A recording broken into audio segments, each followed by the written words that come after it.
Everybody, we're back. It's Wednesday, which means another beat and greet. Excuse my cough, I was just ripping one. Okay? I had to get prepared for this next guest. You know, maybe I should actually be doing the opposite to keep up with this girl's energy. I should be fucking slapping myself in the face, drinking some of this coffee we got here. But, yeah, that's right. you know, I see her in the background right now. You guys can't see her, but I see her, and she's up. She's going to be the first one to walk out when everyone's walking. She's dancing right now. See, I gotta freaking wake up right here. Coffee, fucking everything to keep me awake. All right. So you know what? Without further ado, I don't want to keep her dancing in the back any longer. Get her all tired out. But let's get her out here. We got the one and only Mad Pritch. Everyone, welcome, Mad Pritch. There she is. Our first walk up. Hello. Hey, how are you? I am honored to be here and I'm feeling great. Thank you for having me, Mr. Brightside. Hey, we're the honored ones, honestly. You coming up here with all this energy, dancing, doing the pliés, whatever you call them. No. What do dancers call Normal those? acting. Pliés? I don't know. Like position to first aid. No, I'm just kidding. I mean, you were busting out some moves though. Is it you classically trained in a little bit of that or what? No, yeah, my whole life I was. No, I'm just kidding. Yo. I was gonna try to keep it going. And I was like, there's no shot. I can't even talk about that.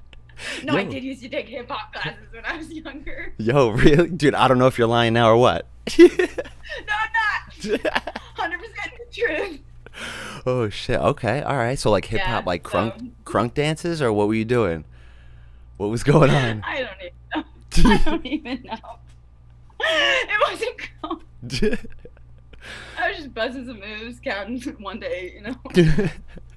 Is that what, like, you know, was like the road to the Maddie that we know now, or what led to this journey? Was it the dance? Was it a culmination of a couple things? Like, how did you get here on the beat and greet?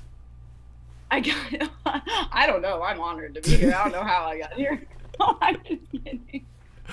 I have no idea how this happened, but no, I'm just no, definitely my hip hop dance career was never a career actually, and didn't get me here. I think I got here by luck. Okay. Hey, dude. Hey, well, some good luck, yo. Honestly. No, I'm just kidding. Yo, because you've been killing it. You've been killing it. Like, honestly, everyone that comes in here seems like they either have a collab with you or want a collab too. So, like, I think you're really fucking making waves on the bass music scene right now. Oh, thank you. Oh my gosh.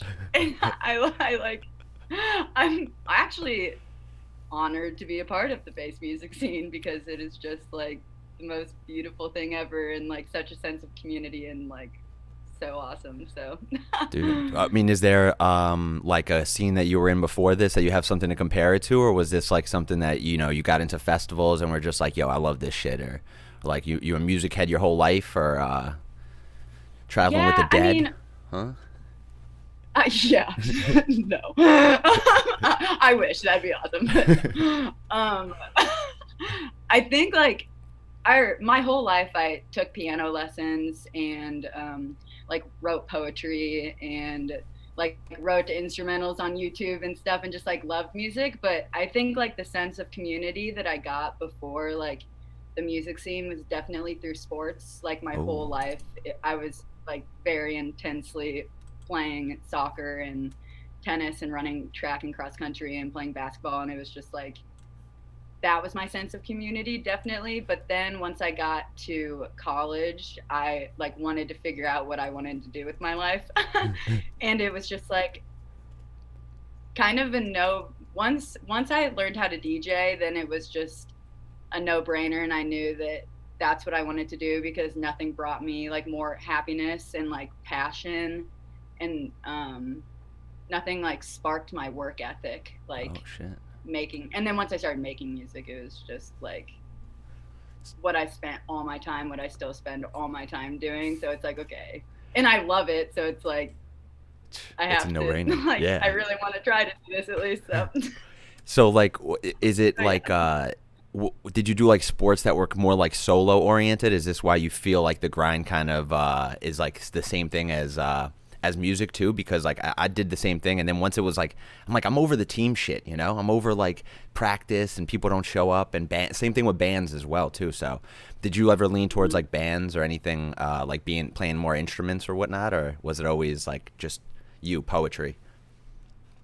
Yeah, it was definitely always just me and my piano, just me and writing poetry and writing lyrics. And then I guess that's actually an interesting question about the sports thing. About my main sport my whole life was soccer, so that's obviously a team sport, Oh and yeah.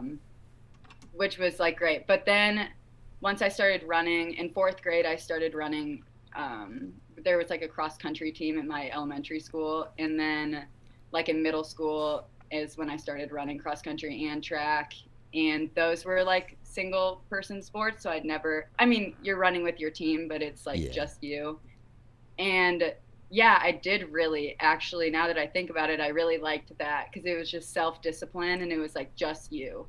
And then I don't know if, I don't think that that really like, I don't know actually, because now that I think about it, I really do. I'm like pretty self disciplined and I really like working with myself, which is like weird and stuff. No. But I do like, I like having an idea and then like creating it. And I like, I don't know. Yeah, I do just like working with myself in terms of like music and stuff. So maybe that is, maybe those two do correlate. I don't really know. Never thought about it. Interesting question, Hey. Brightside. Yeah, no, I feel like, you know, a lot of that's why it's like skaters and like you know, the more extreme sports, like you're just solo doing that, and then it kind of correlates to like more of like the people who are just reserved to themselves more of the time. So I don't know, I'm sometimes like sports, it's not like a answer we frequently get, like, oh, like especially with I mean, work ethic, yeah, probably, but I feel like most of the people who are producing or like, you know, really sticking their heads in this shit are not like as of like at the athletes, you know what I mean? Maybe now so it's like starting to blend in, you know, it's like a lot more. It's pushing the boundaries of who this who's a producer and you know, who's making the greatest music and stuff like that. But it's crazy that it's like it's not like, you know, football stars are like over here dropping in the bass scene, you know? So it's kind of like a pretty unique answer. And Yeah. I think sports is definitely super fucking like, you know, self-motivate, especially the ones where it's like your own PRs that are the ones you got to beat, you know? So I feel like it kind of correlates with music too. You know, like we're the Yeah. only ones here like making us spend, you know, 10 hours a day fixing a fucking snare. You know, you got to be crazy, dude. You know, you literally have to be like so driven in that way. And it's the same thing with skateboards too. Like you want to jump off a 20 stair like 10 times, you know, 50 times. It's like you got something wrong in the head, but it's almost like we need that kind of just just Oh attention to yeah, it detail. is. Yeah, attention to detail and like a lot of time with yourself for sure. And like you're the one who like nobody is like walking through your studio door and being like, "You working really hard today?" And that's like you. I mean, if you have someone who does that, that's awesome. But Dude, you know, it's you. And yeah. I'm not a skater, but I'm assuming from what you were just saying that it's like the same thing. Like nobody's like, "Are you practicing that kick flip?" Or like Yeah. whatever. It's like, no, you're like doing that. Nah, for I real. also think that it's like really important. Something in life that's really important is feeling like you belong to a sense of community, to some kind of community, whether that is like religion or anything like music community. And so I think like that's something with sports that I really had was that sense of Mm. community and then like just my team. And then I feel that same exact way, just I mean, obviously like slightly different, but in the music scene, it's like we're all, especially like everybody who I know that's who are producers and like people I've worked with and people I haven't worked with and I've just met. It's like everybody's kind of like riding that same wavelength and stuff. And like it's really cool. I don't know. I just feel, and even just people like avid listeners and like just people in the music scene. We're just like one big family, which is really cool. I wasn't expecting it, but it's so beautiful. Yeah, It's for and real. I'm like so grateful to be a part of it. Yeah, no, no, honestly, like 100%. And that, like, I literally have a question too, and it wasn't like to compare you to Mimi Page, but that whole situation, where like she's getting uncredited and this and that. I almost feel like the maybe with the surgeons of the underground, maybe because maybe because I just know you, I hear your name and it like I'm like, oh, Mad Pritch, okay. At least she's being credited. People know, but like I almost feel like you there. Well, let me ask you, do you feel like there's a disparity of like you being not credited, or is it like the opposite for you? Do you feel like maybe you're like one of the few people that has happened to you? Do you see it happen to other people, or like are you just like have you done other things to make sure that you're like not just like like on somebody's track, not just a featured artist, like you're literally your own thing? I think Born Eye is the same way. He's his own entity in the bass music scene, which is like it's like hats off, it's pretty dope. Yeah, I have to say that I am very thankful to I don't feel discredited. And I think it's also because not that I'm picky about who I work with, because I will literally work with anybody, but it's like important for me to like mesh with the artists that I'm working with and stuff, and like develop a bond and like a friendship and stuff. And so I think that, I don't know, maybe I'm just lucky and I haven't been like walked all over, which you hear a lot about in every industry. But I don't know, I am like very grateful to not have, at least yet, like really felt that way. And I don't know if I'm not like really doing it intentionally, like trying not to. But also, I don't know, like I think it's important to like have a backbone, and like communication is key, I think, in like working with different artists and everything. And yeah, I don't know, but I'm grateful to not have felt like discredited. But I think it's because it's important to like really genuinely try to like establish a relationship with people that you're working with, and just like people that you interact with in general. Definitely. Yeah, no, that's the second part too. Most importantly too is like, once you have those people that like see that they could like connect with you directly, it's almost like that's the whole point of this, isn't it? It's like not to have the bunch of nameless faceless people that are working with you, and not even say working under too, but like everybody pushing you up. It's like it's almost better to have like that community of just trustworthy people, and that could go south too. But I think one of the first things you said definitely is what resonates. Like you work with people who you fuck with and fuck with you too, so there's like a sense of trust in there, and it's like the music industry kind of comes with like this double-edged sword. You obviously want to get bigger too, but you got to start trusting people that you're like, I don't know this dude, and look where it comes, like 10 years down the line, it could come out, or some weird stuff could come out, and you're like, well, my name's attached to this, oddly enough, so it's kind of fucked, and it might take a lot longer, but I don't know, I've thought it was way more worthy though. But is that what you see? It's like been taking a little bit longer than you would have liked, or has it been happening, everything's happening according to schedule, or what? Yeah, I like honestly don't have a schedule, didn't have a schedule. I think that I like, I don't know, I love the process. I like have loved the journey. I am excited for like every experience. I think that it's important to not get stuck on like the end goal, and to really like, I mean, it's amazing and important to have goals, like short-term and long-term goals. But I think that I don't, just like you don't want to rush creativity, like you don't want to rush, like there's still so much I have to learn, and so much like never ending amounts of things that I have to learn when it comes to like music production and like just music, everything in general, and like the business and stuff.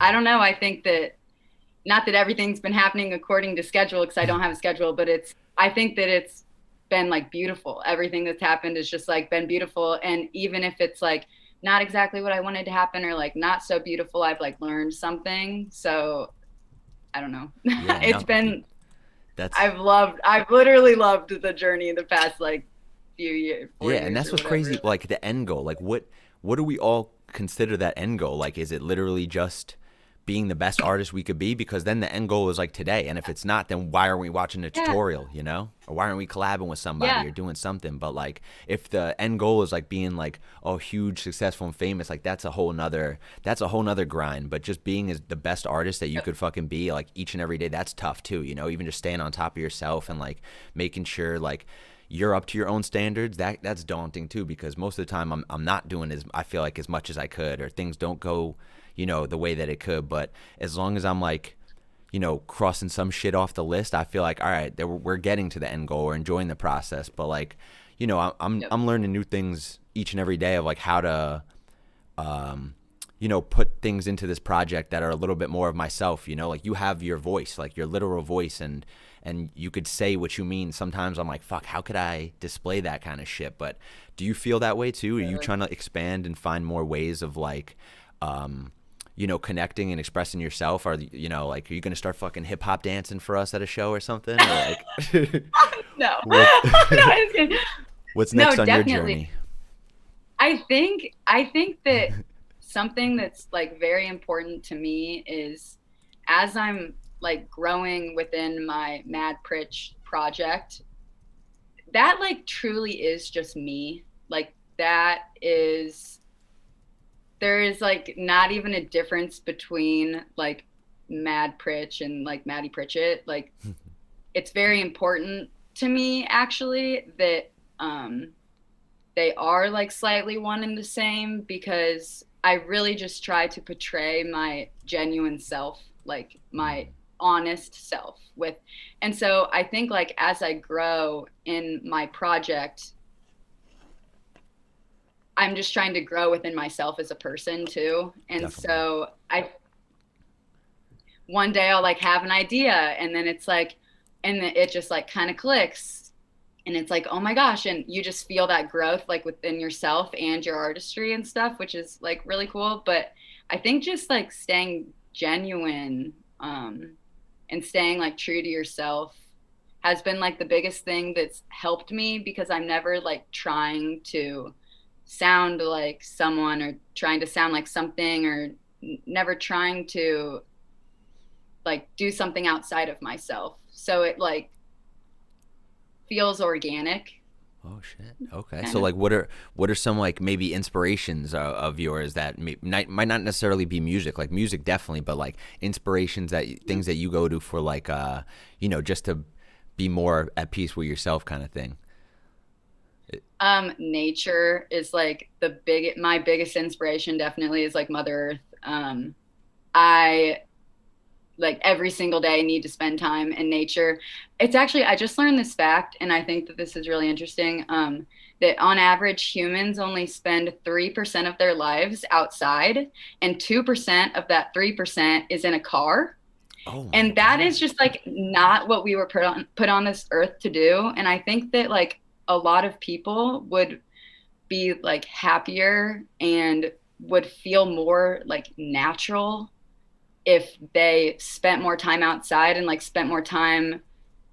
I don't know, the evolution of the human is just so interesting to me, because it's kind of like we've evolved into these not natural beings, and so we like forget our roots and stuff. And so definitely like whenever I'm feeling like anxious, or even when I'm feeling really happy, I just need to spend time outside like every single day. And that's, I find so much inspiration just like literally looking up at the sky, like looking at the clouds, or like just looking at flowers, or literally just like walking barefoot in the grass. I'm like, all right, I'm grounded. Let's go make some music or whatever.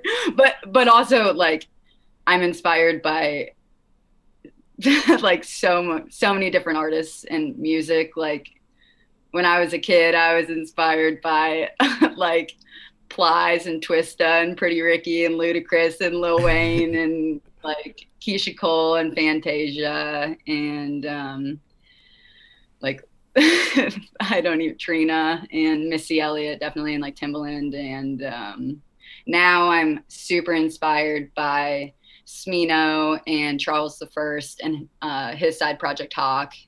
They Charles the First is just like so inspiring to me, like ridiculously. And Jacquees really inspires me. A lot of like on my own, I listen to a lot of like R&B and rap music. And I think I also, this is another fact that I learned, that we like psychologically are attached to the music that we listen to the most in high school. And I know that like a lot, here's another fact, is that like 80% of stats, 80% of stats, I know, sorry, are incorrect. So it's like, don't take my stats like 100% seriously, because they're not. But I think that that's really interesting, because I still like, I know, sorry. Let me just discredit my whole self right here. I know. Just thought I'd throw that out there. Oh shit. But anyways, wait, actually, what's the percentage that fact is a false fact? Maybe that fact is one of those false facts. Who knows? Damn. No, exactly. No, I'm just kidding. I shouldn't have took that hit. What is a fact? What is a fact? Let me know. No, I'm just kidding. Facts, man-made. No, I'm kidding. Okay. Yo. Dude. Facts, not natural. No, I'm just kidding. Facts, No, only science is spend 2% of their lives outdoors, so I can't trust them. Who knows about facts, man? Shady facts, dude. Facts are sketchy. No, I'm just kidding. Dude, like, I don't know about this fact over here, but like, sounds more like a sketchy. hypothesis, not a fact, if you ask me. Your thesis is a joke. No, I'm just kidding.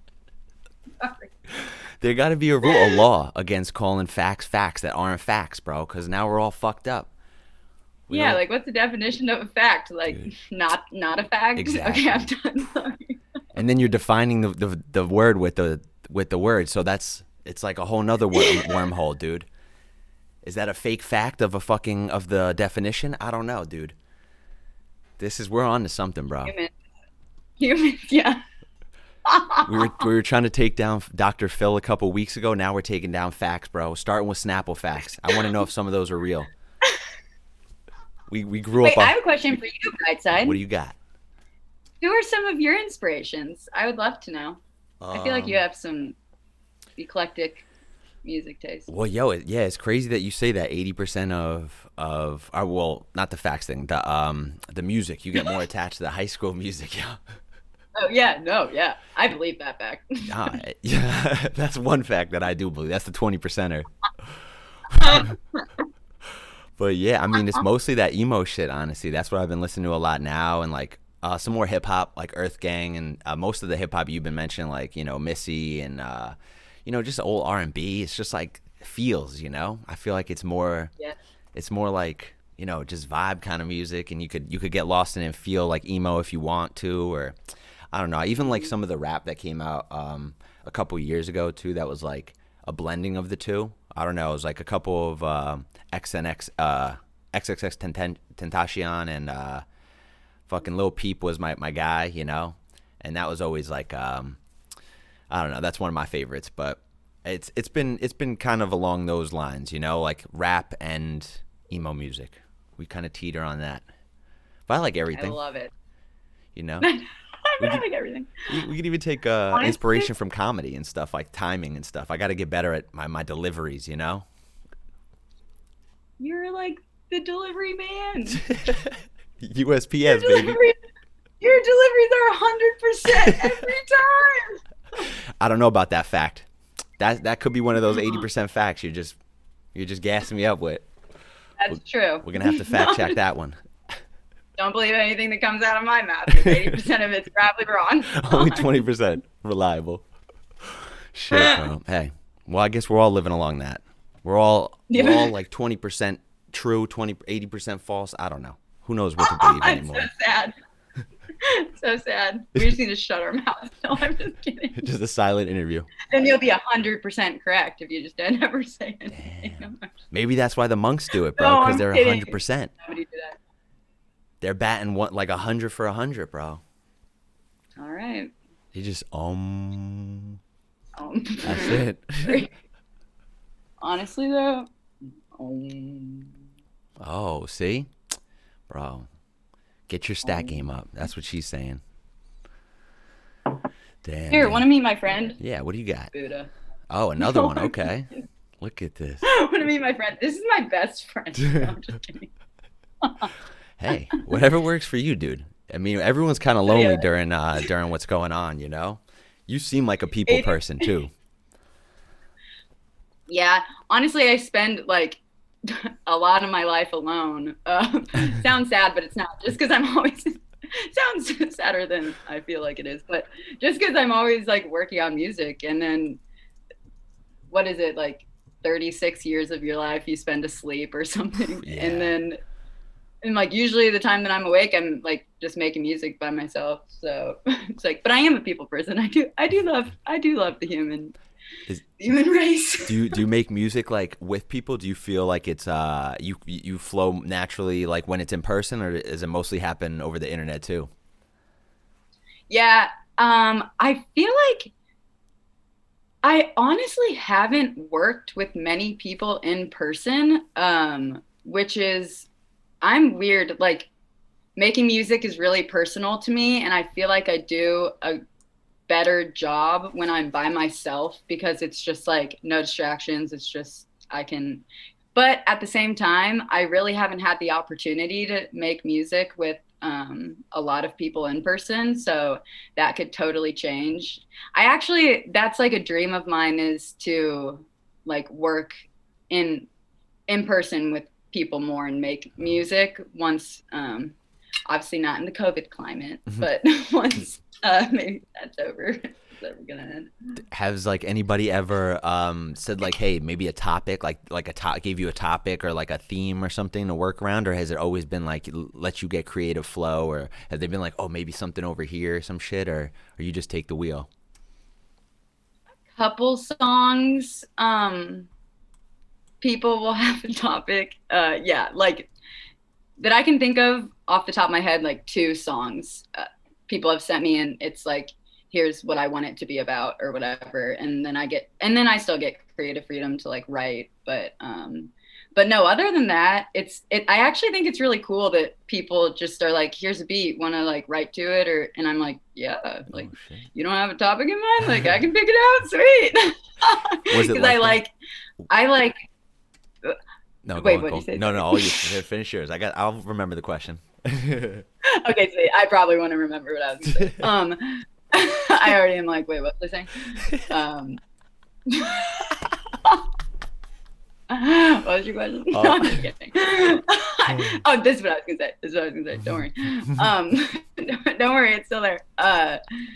I like to listen to the instrumental, and then seriously, I think I do this subconsciously, but also like consciously, and then like write what I think the instrumental is trying to say, or Ooh. and that's not like I'm not doing that on purpose. I just think that I like really try to listen to all the sounds and then just like go from there, and then like words just kind of start like pouring out of me, but it's like because I'm trying to tell the story, or just like not the story but just say what like the song is trying to say. So I like when I get the creative freedom of like, here's an instrumental if you want to write to it.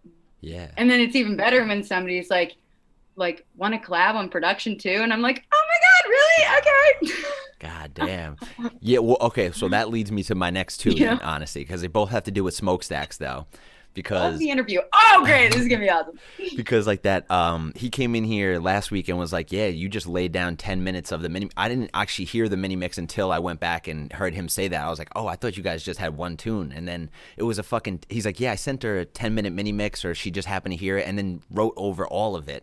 And I was like, that's fucking fire. So was that just you heard it and like felt it, or were you guys supposed to do just one track and you were like, nah, this needs the whole storyline over it, or what was the deal with that? Because there was a lot of like recent topics on there too, you know. It was like a lot of stuff Yeah. about like, you know, what's going on right now with the protests and everything. So it was like, you know, clearly you were feeling some type of way. I didn't know if it was a collaborative effort or what. Yeah, so first of all, Smokestacks is just like the biggest legend in the whole world. But he sent me this like unreleased mix of some of the like research chemicals music that he was working on. And I think, I don't even know if this is, I don't even know if this was his intention, but I'm pretty sure he sent it to me and was just like, listen, and if you find any songs you like in here, like I can send you them and you can write to them. Ooh. And I just listened to the mix and literally was like, oh my God, this is like the coolest mix I've ever heard in my entire life. And I just responded to him and I was like, can I just write to this mix? And he was just like, okay, like sure, Maddie. But then like I just I literally could write a book about how much I love working with Smokestacks, but it is so cool because we just like work really well together, and I like that we're just on the same page as like collaborative artists, and he just will like send me his beats that I don't even want to touch because they are perfect and like so cool because he just is the coolest producer ever. And but then he'll just like let me do my thing, let me write to it and like record and mix my vocals and like kind of like add my own flair to like the mix of my vocals, which is, I don't know, I'm like so grateful that he lets me do that because that really allows me, like when I work with Smokestacks, I feel like I really grow as an artist because he, yeah, it's like I don't even actually really know how to describe it besides just that. Like I don't even know, he'll just like let me do my thing and then he likes it. And then I'm like, all right, so I'm like, okay, cool. I like it too. Like perfect. So was it like that with fuck, which one is the one I think you guys first came in here and dropped on us? Hold on, I'm just gonna Pay attention. Oh yeah, I pay know attention. what Oh my god, yeah, yeah. yeah. Like the vocals on that are like, I feel like one of their process like really different. Even like the way you spoke in it was different, you know? Was that one of the ones that you're trying new things that you produced on? Did you like bounce ideas back and forth or what? Because that was super like, once everyone heard that, we're like, all right, sound of quarantine right here. Let's go, bro. Let's go. Oh my god, stop. No, oh my god, that was so fun. No, I didn't touch his production. He sent me that instrumental and I wrote to it, recorded my vocals, mixed my vocals, and then sent it back to him and he was like liked it. And then we sent it to mastering and that. But yeah, he like another thing is his music just really inspired. I think this is another thing. Like his music really inspires me to like push my boundaries as an artist because his music is so like unique and I love like it's like old school and like when he does his scratches and just on like the just he just really inspires me as an artist and I don't know, it's just so cool. Like I don't even know how to describe it. I've never worked with somebody like Smokestacks, honestly. Like I love his music so much. Like his music alone is unbelievable. So then I'm just like honored that I get to like write to some of it and like work with them and stuff because yeah, but with the Pay Attention song, yeah, that was really fun mixing my vocals and processing my vocals on that. I thought that I don't know, because this song was just kind of like, I don't even know. The instrumental was just like so sick, and my voice didn't like how like my cadence was pretty different in that song than any other one of my songs, but it was like totally because of the instrumental. Like that's why my voice sounded like that is because that's what like matched with the production of the track. So yeah, I don't even know, but yeah, I just Smokestacks for life, baby. Let's go. So were you the one to like layer that your own vocals, kind of like maybe transpose them a little bit lower too, because there was like a couple different layers on there? Yeah, wow, nice. I always do that. Like I mean, I think my voice alone is fine, but I just like how it sounds with the transpose like down and up. Like I try to transpose, like I'll just record. It's actually weird. Like I honestly feel like how I mix and record my vocals is like very odd. I don't know this, but I like sometimes in my songs I'll have like 7 vocal tracks and I'm just like doing different things to every one of them and then like I'm sure like it maybe sounds like a mess sometimes, but like but yeah, I don't know. Yeah. I don't know. So yeah, I did transpose my vocals down in that song. Well, yeah, it was like super I don't want to say noticeable and different, but like I don't know if I ever picked up on it before your other before any of the other collabs too, and I think that's what made me like, ooh, and the fact that you were like manipulating your voice too, where it was like I think it wasn't even like a pitched up part too. You were just like a Kendrick kind of like, just spitting in the beginning, So I don't know where that came from. I don't know if it was like, just a flow from the music. And like you said, you're just trying to speak for the instrumentals, which I think is super sick too, because that instrumental alone we're like, oh, that's like windows down summer type of vibes. And then when we heard you on that shit, different than how you always like are like giving us your shit. It's crazy. It went so well, man. And do you think like it led to a couple other things that you got going on too, or you had a a Easy Bake collab too? I mean, like, do you feel like it's like it's a snowball effect right now, or have you been sitting on a lot of these tunes and just like working on the craft, or are you slowly, working your way up the ladder? Because I know you got a few big collabs coming up too. So actually, Easy Baked and I started that song, um, that like definitely before the smokestack, the Pay Attention with smokestacks. Oh, I think I want to say we started or Easy Baked and I started that in January. Maybe it was like the end of December, but I think it was more so January is when we made that. And we're just kind of sitting on that like, and that is totally fine. They are like so busy. Andrew just had a baby and is a father, which is like amazing. Yeah. No, I'm just kidding, I don't know where that came from. but yeah, no, we're just sitting on that. I don't know where that came from. I like how you just rolled with it though. That was so smooth, just mid talk. My hip hop dancing skills. I'm just kidding. Relax. No, but so yeah, been sitting on the Easy Bake song. We'll finish that one day. But I love that song. It's like I was again so honored to work with Easy Baked. I will never forget the first time I randomly stumbled upon an Easy Bake set at Okeechobee in like 2017, I think it was, or Ooh. something. And it was on the last night, 4 a.m. in Sendia. Like all of my campmates or my friends went to sleep, and I was just like, oh my gosh, it's the last night of Okeechobee. Like I can't go to sleep. Like I need to go. And so I just ventured off by myself, and I stumbled upon an Easy Bake set, and I'll never forget it. It literally like changed my life. I sent them after.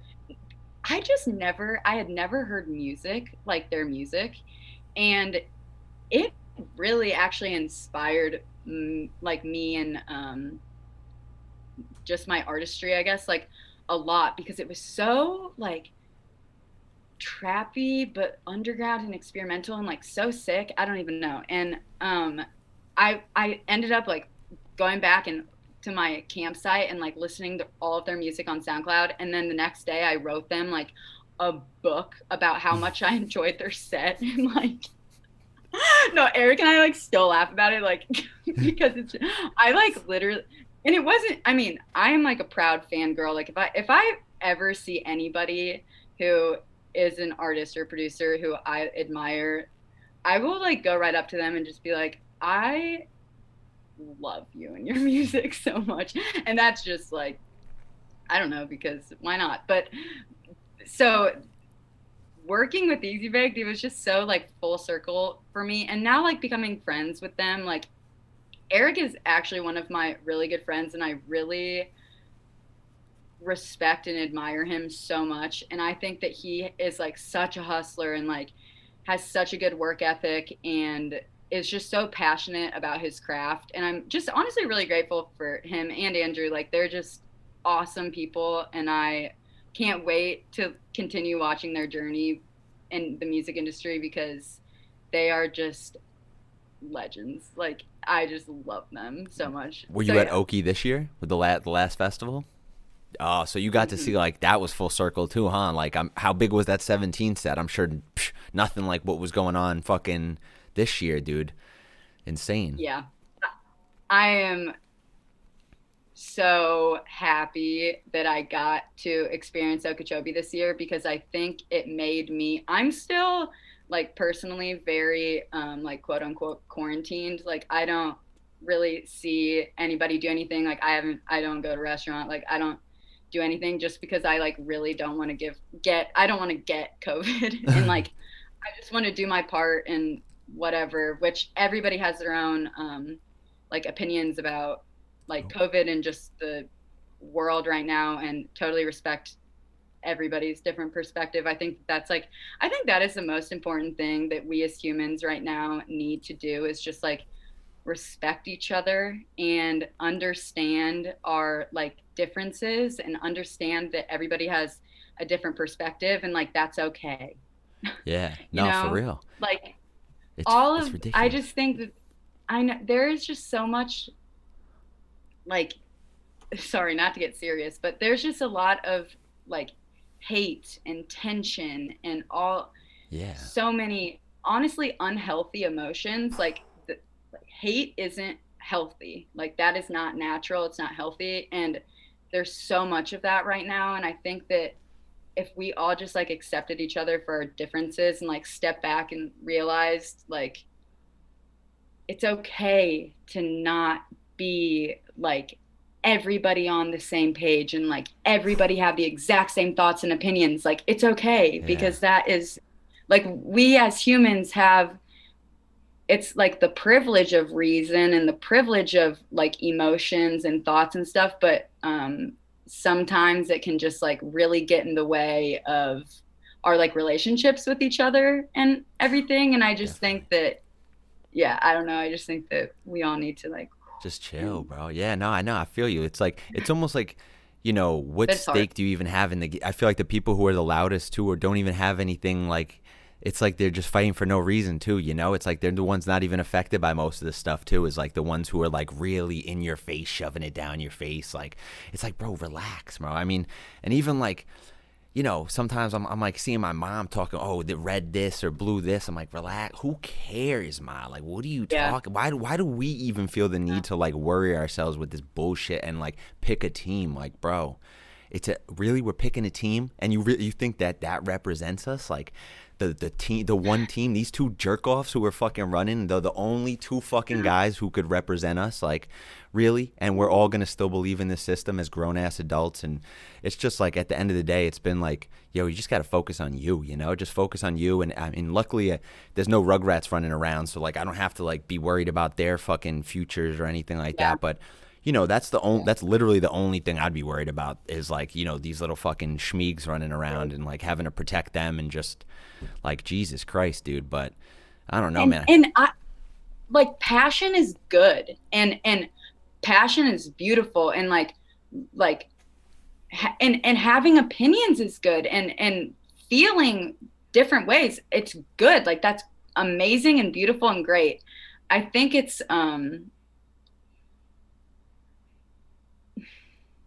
I don't know. I think that I was just having this conversation with my friend. Like politics has just devolved into this system instead of actually trying to do what's best for like your country or the world or whatever.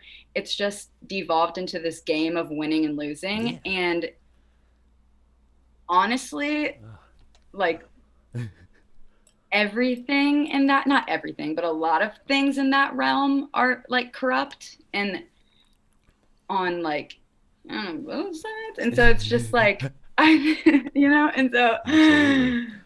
I don't know. I just think that we as just like humans just need to actually like come back to our center and like ground ourselves and still like fight for what we think is right. Like that's so important and being passionate is so important, but like hate isn't natural. And so like and all this like tension and like division is just so it's like it's exactly what like they want Yeah. is the tension and division because that's what like gets the ratings and gets the viewers and gets the whatever and it's just like but I mean humans are like very easily manipulated and very easily controlled because of our emotions and reason and so it's just I don't know there's no right answer to anything and I wish that like people in charge like in on both sides and like in every realm had like everybody's best interest in mind, but unfortunately like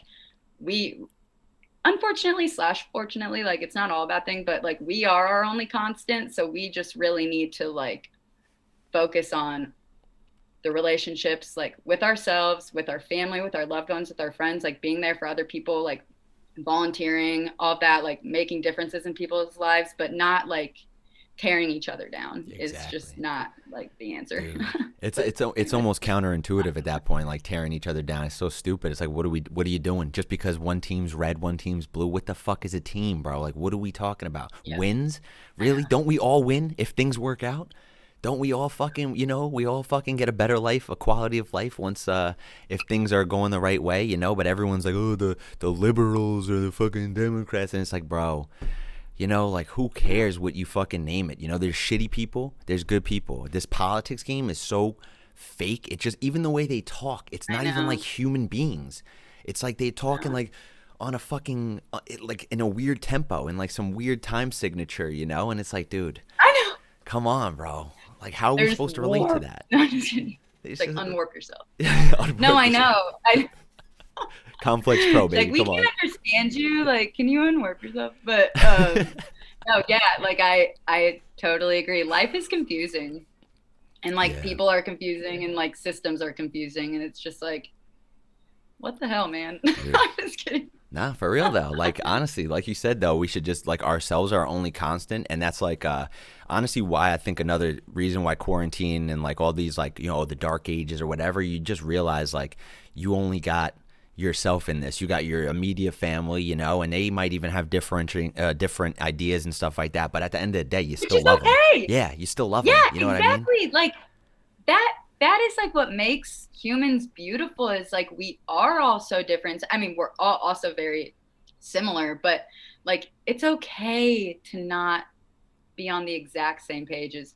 I mean, it's not okay to be like a horrible Yeah, person, yeah. but Rape and it's pillage okay and to shit, like Genghis yeah, Khan or like something. that's But not like, okay.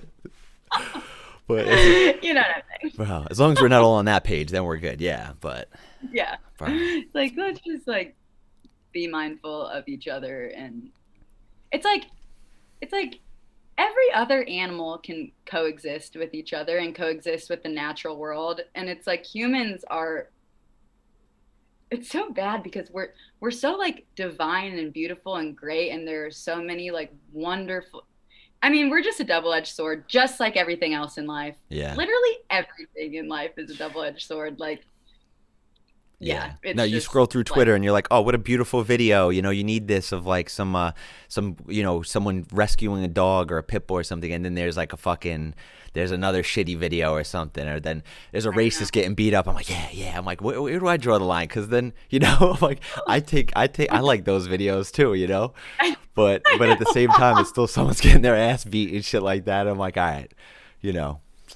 There's some people that are like, oh, Yep. he should be dead. I'm like, all right, maybe a little whooping is all right here and there. And that's where the I know. line, no one could agree on that line sometimes. So it's like, I guess that's where the trouble comes in. But why are we taking on responsibility for people and things that we have no business doing it? That's why I feel like I know. the people who are like the loudest right now, they're either hiding something or like, people who are about the cause, they've been about the cause. They didn't need like all this shit to wake them up, and maybe be a little bit more vocal. But there's a clear, uh, there's like a difference too of people who are hopping on this train too of like, I got to be a part of this and like make everyone's got to see, how progressive I am and blah blah blah. And it's like, all right, but then what? Like, then what? Are we just dividing more lines in the sand too? Like it's kind of ridiculous.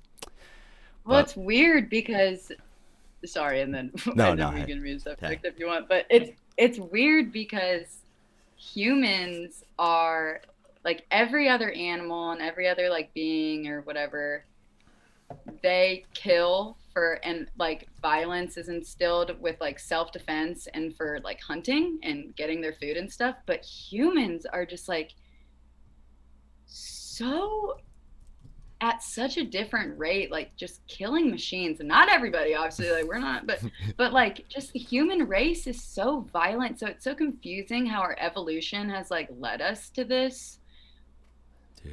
and just because it's like so not natural. Yeah. Like, I don't know, it's so weird. I Yeah, don't know. yeah, it Anyway. is, it is. But that honestly, that's why I liked, that's why when I was into MMA and jujitsu and stuff, I was like, all right, let's go, we're ready out here. I'm like, even now, I'm like, I need a fucking a weapon or something. You know what I mean? We can't trust nobody out here just to have in the house, bro. I'm quarantined. I'm not leaving anyway, but nobody's coming in here. Yeah. No, yeah, gotta protect yourself, that's for Yeah, sure. I have it's my fist. No, I'm just kidding. got my words, my I'm rhymes. just kidding. Oh my God, you got two men. No, I'm just kidding. Like, oh, you want to cross me? No, I'm just kidding. There you go with the hip hop dancing again, though. Like, shit, yeah. The whip.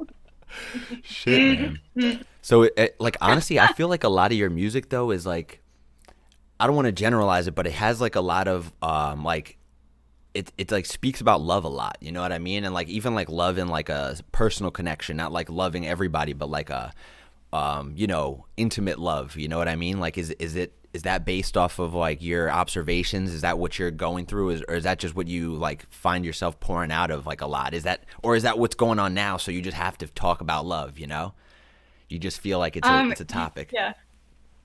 I I'm like very grateful to be in love, but I also just love love. I think that it is the most beautiful like concept or feeling or whatever. I can only like hope and pray that everybody experiences like real true love because it just makes life make sense. Like everybody's searching for like trying to make sense of everything, and it's like if you feel love, then all the other, it's like love like equates to peace in my mind, and like all the other chaos and noise, even though it's still there, you don't like feel it to its magnitude, and it kind of just like um becomes less of, I don't know, just love is so beautiful. And it's not just like being in love, like being in love with another person. It's like giving love, like giving your love, whether that's to your family or your friends or your loved ones or your partner, like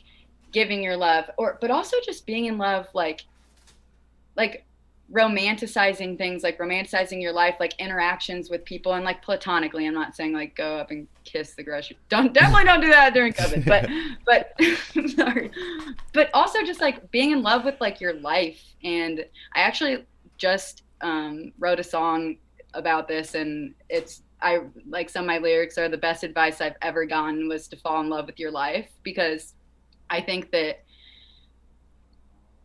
life is short and who knows like what happens after life, like I don't know, but this time that we have in like this body on this earth is relatively short. And I don't know, I just personally don't want to look back on my life and think like, oh, I wish I would have enjoyed it more. Like I wish that I would have been more present. I wish that I would have like loved my experiences more. So I just think that, and music is also reminds me of love, and like the euphoric feelings that come with it, and just like love is art to me too, like, and I don't know, they just all like play hand in hand. But yeah, also I'll just say it, like if I like produce, kind of like a sexy song, or I like have a sexy instrumental somebody sends me, then it's like, well, I'm gonna talk about love because that's what it makes me feel like. So And yo, that's honestly bold too, because you're not censoring yourself in any way. And like honestly, your mom listens to it. I've seen your mom at these shows, you know what I mean? Like your dad's there and your aunt's there, and you're up there saying some shit about pussy or something, and it's like, oh, that's I don't say that word. no, I know, But no, I know. but like, I'm paraphrasing here, but No, I know. Sorry. but it's like almost to that level of uncomfortableness, you know what I mean? Like where you wouldn't say that in front of your mom, but you're over here like singing it in front of a group of people, and like just to get over the hump of like singing intimate things in front of people, let alone your parents, I think is crazy, So it's like it's more hats off to you. But did they just know that's who you are? You're not oh, I'm just being overly sexual or whatever, you know what I mean? Like it's just who you are. And honestly, I think just seeing them from afar and observing like your relationship with them and stuff, it seems like you get a lot of that from your parents, and they're like the way that they kind of like push energy towards you, which is like super supportive, and at your shows, and like your whole family, even your aunt was there and stuff. So it's like, do they just like understand? Or have they ever given you like Maddie, what is this lyric right here or something? Or like, has it always been just like, we gotta let her do what she's doing? Yeah, so I honestly I feel like I have a lot of things to say to that. So I am so grateful because I am pretty much in like the most loving family you could like possibly be in. They are like love is something from my family that is not lacking in my life. Like, oh my God, I'm gonna like cry. Like they are just I like love them so much, and they have just like showered me in like love and happiness my whole life. And also that it is just kind of, it's totally like, and I think it's been like this my whole life, but it's just like, man, it's just like, that's just Maddie. Like, I just kind of like am who I am. Like, and I'm so grateful that I have parents who accept that and like accept me. And they, I don't know, I've always felt to a certain extent that I can be who I am. So, and like I said, like, dude, in elementary school, I was listening to Pretty Ricky. Like, so, and I didn't know any of those. I don't know if you know group Pretty Ricky, but it's just pretty like, I mean, I didn't know what that stuff meant when I was in elementary school, but I love that kind of like groove. And I love that just like sexy R&B music, and just like, I don't even know how to categorize that music, but so I don't think it surprises them, because that's literally the music I've always listened to, like since I was a little girl. And just because I liked how it sounded, I didn't necessarily know what it meant or what it was saying. But yeah, and again, I think that they see how like personal my music is to me. So I don't think that they would say like, maybe you shouldn't like talk about that, because it's like, I don't know, I think they respect the just personal aspect of it, how it like just truly is me, and it's like my art. And I think that they I don't know, I think that, I mean, I'm sure on a day-to-day basis things that I say make them cringe, not like not like sexual things, but just like I just come downstairs, I'm like, listen to what my fact app just told me, and they're just like, oh my God. But but I don't know, I think that they just like respect my art, which I'm so grateful for, because I know that it is not like that for everybody. Have supportive parents. Like I do have really supportive parents. That's really cool. And yeah. My sister's like amazing and so supportive. So yeah. And my grandparents, like literally my grandparents come to, when I used to play in indie like quite often, my grandparents would come like every time, and it's just, I don't know, it's just cool. Damn. But that's how they were like my whole life. All my sporting events, like my family was always there. Like they're just very supportive in general. I'm so grateful for them. They're just such good parents. Like, yeah, no, that's super like inspiring too, man. Because I've literally edited your logo too, for mom at first, I think it was, and then it became Dad Pritch, so it was like, dude, it worked out too well. It was so cool. And they totally know who Brightside is. Like they're like, I told them that I was doing the stream with Brightside tonight, and they were like, oh, Brightside? I was like, yeah, because they know that you like turned it in, because they think those sweatshirts are like, bro, those were some of the coolest presents to give to them, because it was just so personal for them, because it said like Mom and Dad Pritch or whatever, and they watched you play, and they like just know that you're like my friend. So yeah, but it's just so, I know. Well, shout out Mom and Dad Pritch. Let's go. Thank you, God. Let's go. Thank you. Allah. Thank you. Oh yeah. What about like the rest of the scene in indie? Is it as supportive? Have they been like as behind you as like a new artist? Have you found your own like niche there, or has it been like outsourcing kind of thing? Yeah, no, I'm so grateful for the indie scene. So when I started DJing, I was in college in Bloomington, and I also very grateful for the Bloomington scene. Like they just kind of took me in and like they just started booking me to play shows. Like right when I learned how to DJ, I just started like playing shows and stuff, which was awesome. And same with the indie scene. Adam Langoff, who is the main head guy for Collage Yes, Arts and sir. Shout out Entertainment. Magnetic. I know, yeah. Shout out Magnetic. He just like booked me, and I was like so bad at DJing, and he booked me, and so yeah, he just kind of like welcomed me in with open arms, which was really cool. And the Mouse Shop kind of turned into like my second home in Indy. Like that's the venue that I played the most shows at, because it's still like really the past year was when I started playing shows, like more shows out of state than like in state. But before like a year ago, I was playing all my shows in state, like local Oh shit. shows, pretty much. Like, I mean, here and there, I'd get to play somewhere else, but yeah. So I definitely am like so grateful for the indie scene, because that's where I was playing all my shows. And like, did you play Okeechobee this year? Hmm. Oh shit. Oh, I didn't even realize that. How did your set go?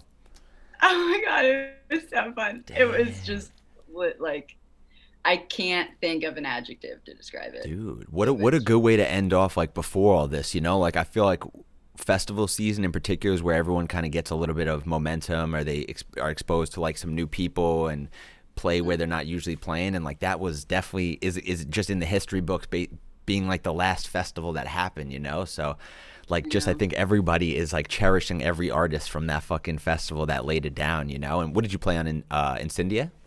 Hmm. Oh man, Yeah. Oh my god. damn. Yeah. Oh shit, that's Ah, such a fire stage. Oh man.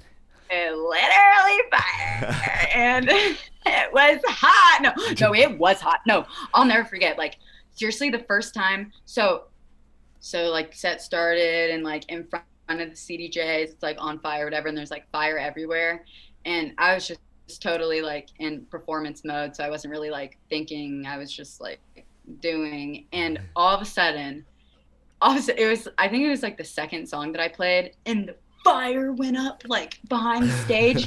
And I seriously, no, I started laughing on the mic. Like I was in the middle of rapping a song, and I started laughing on the mic because I was so like taken back by it.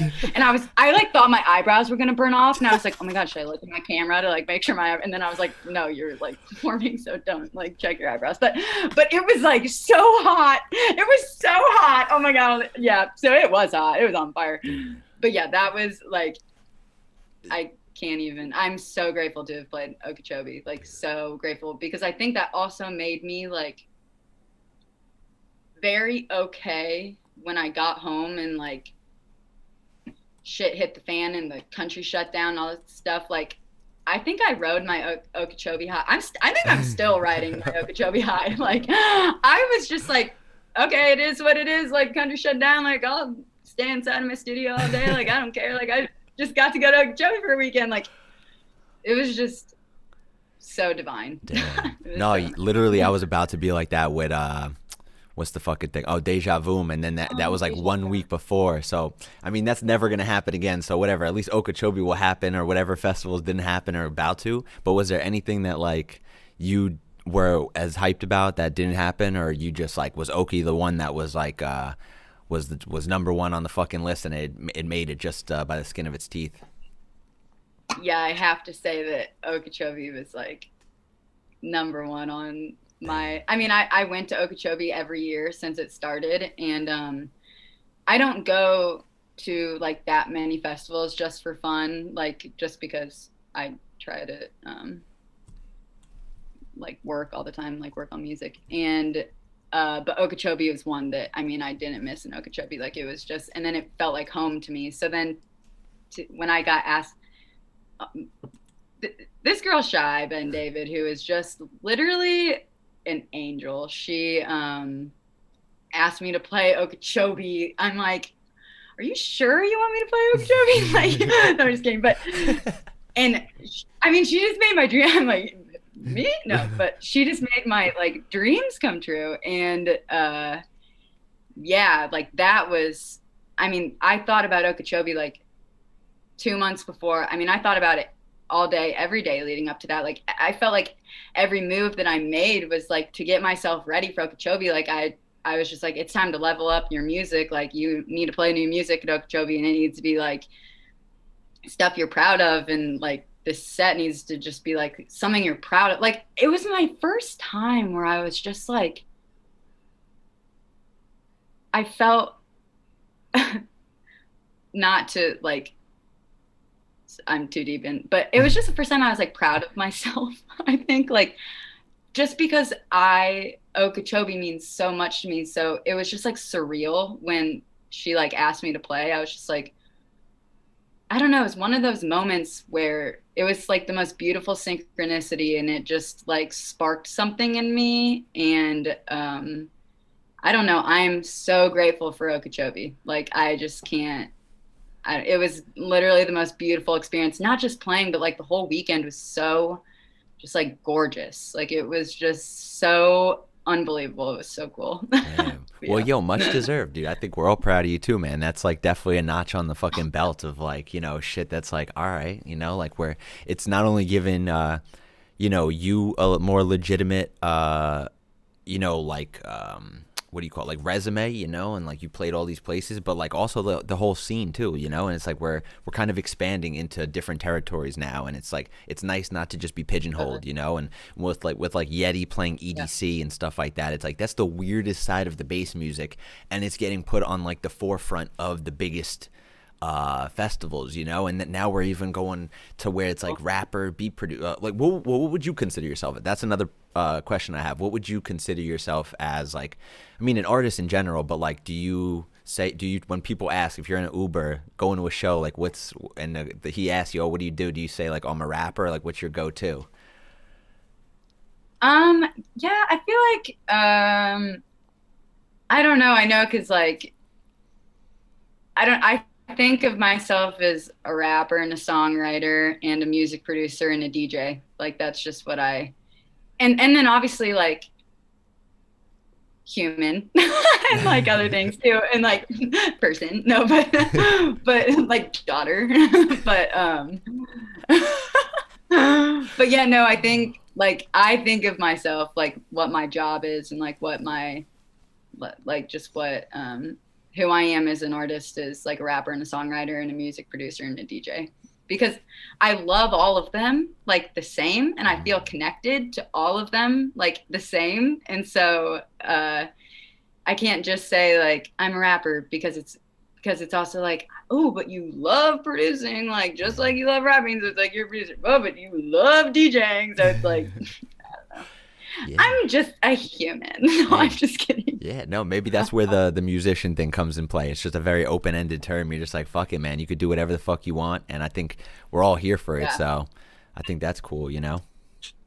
That's also the beauty of this scene. I feel like is everybody's like open to like letting artists like grow into themselves and like dip their toes in the water of like different realms. And I don't know, there's not like a box in the underground like experimental scene, because it's like already underground experimental, so it's just kind of like creative freedom at its finest, which is awesome.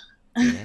Yo, honestly, and that's why I love hearing Smokestacks is like he's got that research chemicals, and he's almost like the last couple things he's been sending us is almost like a blend of the two, and like Vide will come in and he just has like a crazy way of blending like really progressive bass music and like top-notch sound design with instrumentals or something. I'm like, I like where this is going. I'm really liking where this is going. I felt like, Vide is dude, cool. oh, it's like it's so sick, man. It's opening a lot of the realms, Yeah. and like yourself included, opening a lot of doors for people who are just like may just have found themselves like being featured artists, whatever that means, but just like like there's a couple of people who are just like featured artists, and then would they be able to sell hard copy tickets? Like, I don't know. Whereas like Born Eye, he's being put on bills and like being allowed to do these like visual sets or something like that. Like he's brought out dancers and stuff, and I'm like, this is really good for Cool. the scene in general. We're not just the underground bass music scene. Like we're actually, it's actually changing. As we ride the wave. It's kind of dope. Totally. What? Yeah, it is. It's really cool. Yeah, no, I It's mean, so diverse and eclectic, which is like so just unique. I feel like I don't know, when you think of like the country scene or like even like the rap scene or just like different genres, it like, but then when you think of like the electronic or like the bass or whatever, it's like I don't know. I think it's cool that I'm considered like bass when I feel like someone who's not in like this like industry or whatever would listen to it and just be like, I wouldn't put that with like underground, but it's so open ended, which is so yeah, cool. Like I don't know, it's just so sick. yeah, it's all just blending together. Even the pop music is becoming Yeah, like electronic music and stuff like yeah, that. It's insane. yeah, exactly. So Yeah, it is. with It's all these cool. like barriers being broken down, is there anyone in particular you want to work with, like whether it be any form of art? You want to be fucking acting or something? Like, is there any music artist you're like, let me get in on this, or what? Who's Um, dream uh, collabs? I think that it would. So I've always just dreamed of working with like a male rapper, like a R&B singer or something. Like I just have this like vision in my head. Um, I think it'd be so cool to work with Charles the First. I just think that I like love his vocals so much and his production obviously too, but like his flow and his vocals are so they like touch me differently. Like I just feel like connected and like very inspired and just like connected to them. So I think it'd be so cool to work with him and like both be doing vocals on a track. Also, like a dream collab would be working with Smino. I like absolutely love his Oh. I freaking just love him. But so yeah, Is that but a also rapper? just like Smino? I don't think I've ever heard. mhm, you would love him. Oh, I You gotta check need him out. to. I will send you some stuff that you can listen All to. right, I'm down, bro. Oh I'm my god. down. And I had never even heard of I'd never even heard of Smino, and actually Eric from Easy Baked just like sent me a few songs, like not all by Smino, just like a few different random songs. And he sent me this one Smino song, and I was like, "Who is this? Who is this guy?" And this was after Okeechobee, so it wasn't like right after Okeechobee. And he was like, "Maddie, you've never heard of Smino?" And I was like, "No." And then I dove into his discography, and I was like, Oh, "What the fuck?" Like, he's the newest artist I've heard of who is just like left a footprint in oh, my like mind of yeah I mean okay. his flow is so different and he like makes up his own words and like makes them rhyme and like is just so cool and he's like the definition of an artist and he works with Monty Booker a lot and they are just like bread and butter, like they're my favorite pair of like people who work together is Monty Booker and Smino. They are like they just make the coolest music because Monty Booker is so I think that's how you pronounce his name, but he is just so like out there but technical and like I don't his music is so cool. And then like Smino's voice with his stuff is just unbelievable. But Okay. yeah, oh my gosh, you should write down Smino and Yeah. listen So to I some of shouldn't his feel too bad music. about not knowing him as of now, right? Because you just got hip to him a couple months No. ago too. Okay. All right. Yeah. All And right. that's what I think is so cool. Like that I can just hear some, and now they're like one of my biggest inspirations. Like, Ooh. I don't know, his music is just so cool. But yeah, no, I haven't. I've just hopped on the Smino train, and it'll be a lifelong decision because he is unbelievable. Shit, man. When I asked Yeah. you like before, like what are some inspirations? I think you mentioned him as well too, and it was mostly like older stuff too. But like, is it mostly older stuff, or you been finding just few and far between artists to look up to, or is that just like people you're working with now is like all you kind of listen to, or what are you listening to now to kind of get inspiration? I okay, I love like K Camp and Jacquees and Smino and Charles First and yeah, I listened to a lot of songs I listened to growing up, and like music I listened to growing up. I love. Okay, I don't even know how to pronounce his name, but it's Six and then Lax. So I think it's like Black or Six Lax or Oh yeah, something. yeah, Or yeah. I know who you're talking but about. Yeah. I love his music too.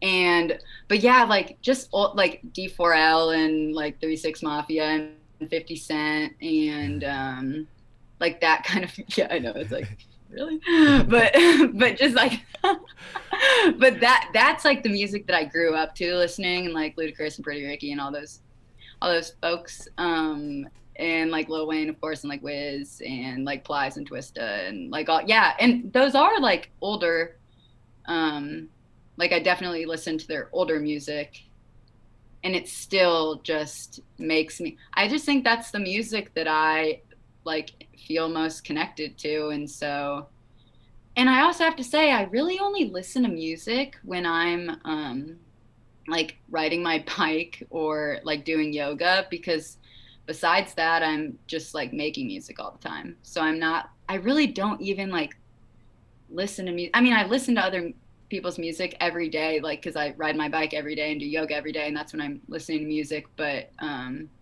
like the majority of the music I listen to is like what I'm working on, you know. So Yeah. Damn, man. So I mean, like, I was. Oh, that's I think one of the last questions I had too, like that I could think of, is at least, if you weren't a musician, what would it be? But it seems like it's like you can't be pulled away from this shit. But do you have anything lined up? Like anything? Was there a plan B ever? Like, what did you go to school for or whatever? Like, what would you? Is it just going through the motions, make mom and dad happy, or what? no, I am like so grateful to have gone to IU, because I got to take so many classes in the Jacob School of Music, and that's really like once I took my first audio engineering class, I was like, yeah, like this is what, because I've always been someone who like really gets into things. Like I've, whether it's like sports or working out or like music now, like it, I've always just been someone where when something clicks with me, like that is just like that's it. And so, and yeah, no, I'm so grateful to have gone to IU, because it just opened up the door. It just introduced this, because before it was just like playing the piano. It's like that's when I where I started performing, and that's where I like created like Mad Pritch and like started DJing. That's when I got Ableton on my computer, and that's when I like started producing. And it was my first time like being out of my house and like being on my own. And then I like realized on my own, like, okay, you're going to be someone who is going to figure out what they want to do with their lives, because like a career is important, you know. And then I was just you know, and but I was just like confused. Like I started off, I went to school for health and nutrition. I wanted to be a nutritionist just because I've always like been really into health. And then I was like, I don't know, I just wanted like, it didn't, I don't know, it didn't like click 1,000% with like doing it forever, because it's something that I can do on my own. But it's like I don't know if I want to be a nutritionist. Like, and then seriously, once I learned how to DJ, I went to a Flume show with my friends, and then we got an Airbnb and went back there after. And my friend brought his board, and he let me just like play on it all night.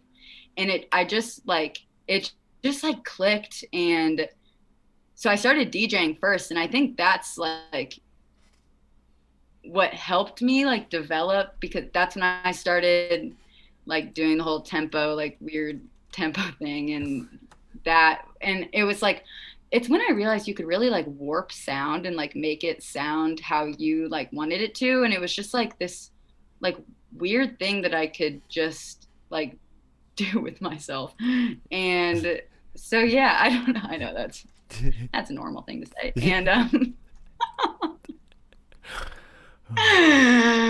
so yeah, I don't even remember what the question Um, well, was. what would you be doing if it wasn't this? But you said nutritionist, kind of Oh, no maybe thinking plan about it. B. No plan B. Hell yeah, no, that's Yeah. fucking awesome. It Yeah. just like made sense, and I was just like, this is just what I'm gonna do. I mean, obviously like if I like had to, I would do something else like to survive or whatever, but I've really never even thought of like a plan B.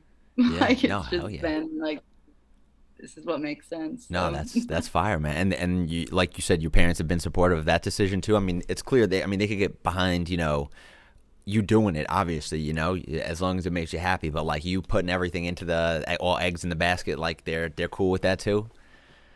yeah, I That's think that yeah, I mean they I think at first were probably like you want to be a DJ, like you want to like I just don't think I just think it was so like new because like when they were growing up, like, you didn't like go to school and to like be a DJ or in like a music producer and stuff. And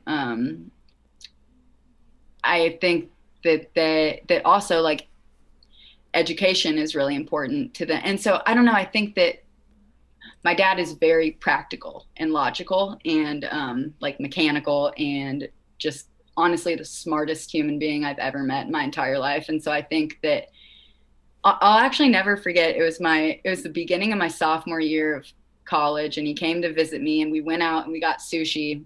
And I actually like got emotional at dinner, and I was just like, Dad, this is something that I promise you is going to work out. And at that point, like I was just teaching myself how to produce. Like I was just dipping my toes in the water. But I'm not kidding. Like from the second I started, it just, it was like no other option. I just had, like, I like fell in love and like, I don't even know with like, I don't even know. I just like saw it and was just 100% confident and like, I don't even know what's going to happen, but it's going to work out. Like this is going to work out somehow. And I'll never forget, we were at sushi and I started like crying and I just told him that. And I was like, and I said this, I was like, I think I have something different to offer. And I could tell he was just probably like confused and he was like, well, that's good and stuff. And I was just like, you don't get it. Like, it's like nobody gets it. Like, it yeah, just is like right. And, but yeah, I think that then they saw like, I mean, I didn't like party in college. Like, I mean, I did like every now and again, but I was always working on music. Like, I wasn't like your typical college kid, like going out to the bars or whatever, like on Kirkwood. Like, I was always 24/7. Like, if I wasn't in class, I was like at my desk working on music. And then like I just graduated. And so I like live at home now and they just see like that I'm just kind of always working. And I think they just like trust trust the work ethic and stuff, which they're like like both my mom and my dad are very hard workers. And so um I think that that's just important that you like work hard at something and like give it your all and stuff. And yeah, I think that now they just like trust that I like that it'll just work yeah, out organically and yeah. stuff. Nah, honestly, it's Hopefully. it's Whatever that like, means. yeah, yo, it's tough because we feel it too. Like I know, I like you're explaining. I know exactly how it is. It's like there was literally no plan B. You know what I mean? It's like, and to tell your parents that, it's like, oh, I could see where they get a little bit of weirdness. Because when we had Born Eye in here, I asked him how his parents felt. He's son of like um like immigrants from Ghana. So Oh wow. they, Oh my he gosh. said he believed in them, but it's like him being a parent. He realizes it's like it's not it's a belief in your kids and having a distrust in like everything else. You know what I mean? Like the world just being like a distrustful place. And you almost don't want to let someone you love like get hurt like that or something, or just like do something that's that you don't see a logical thing from. But honestly, like there's no other way at a certain point. Like once you feel that way, it's like there's no stopping. You're gonna do it. No one's gonna stop you from doing it. And it's like they've obviously come on board with that. They were obviously behind that 110% with you. So it's kind of, I think it's just your passion is kind of like all right, what are we gonna say no to this passion? Like we can't. And nobody around you is like denying that either too. So it's like it's been a nice like journey to watch you go from like, from indie over here, and then you got collabs with Easy Baked, and then Smokestacks is over here blowing our mind too, man. So it's like it's real crazy. So I'm sure they see that journey too, and it's like all All right, we're gonna let her do her thing. She's a powerful woman over here, you know. Yeah, yeah, and my mom is like the same way. Like she is independent and just her own person, and so I think yeah, like again, I am just so grateful to come from the family that I come from because they are so open-minded, so accepting, very understanding, empathetic, and I think that the number one thing they want in their children is to number one be good people, but also to like follow their dreams. Yeah, Like definitely follow their dreams. So yeah, I'm grateful for that. for real. Definitely. No, that's what always my Yeah. parents would come home and be like, just don't work for anybody, you know. And then when I finally tell them what I'm trying to do, I'm not working for anybody. Like, I don't know, Eric. I don't know about this. You gotta Well, fucking, it is.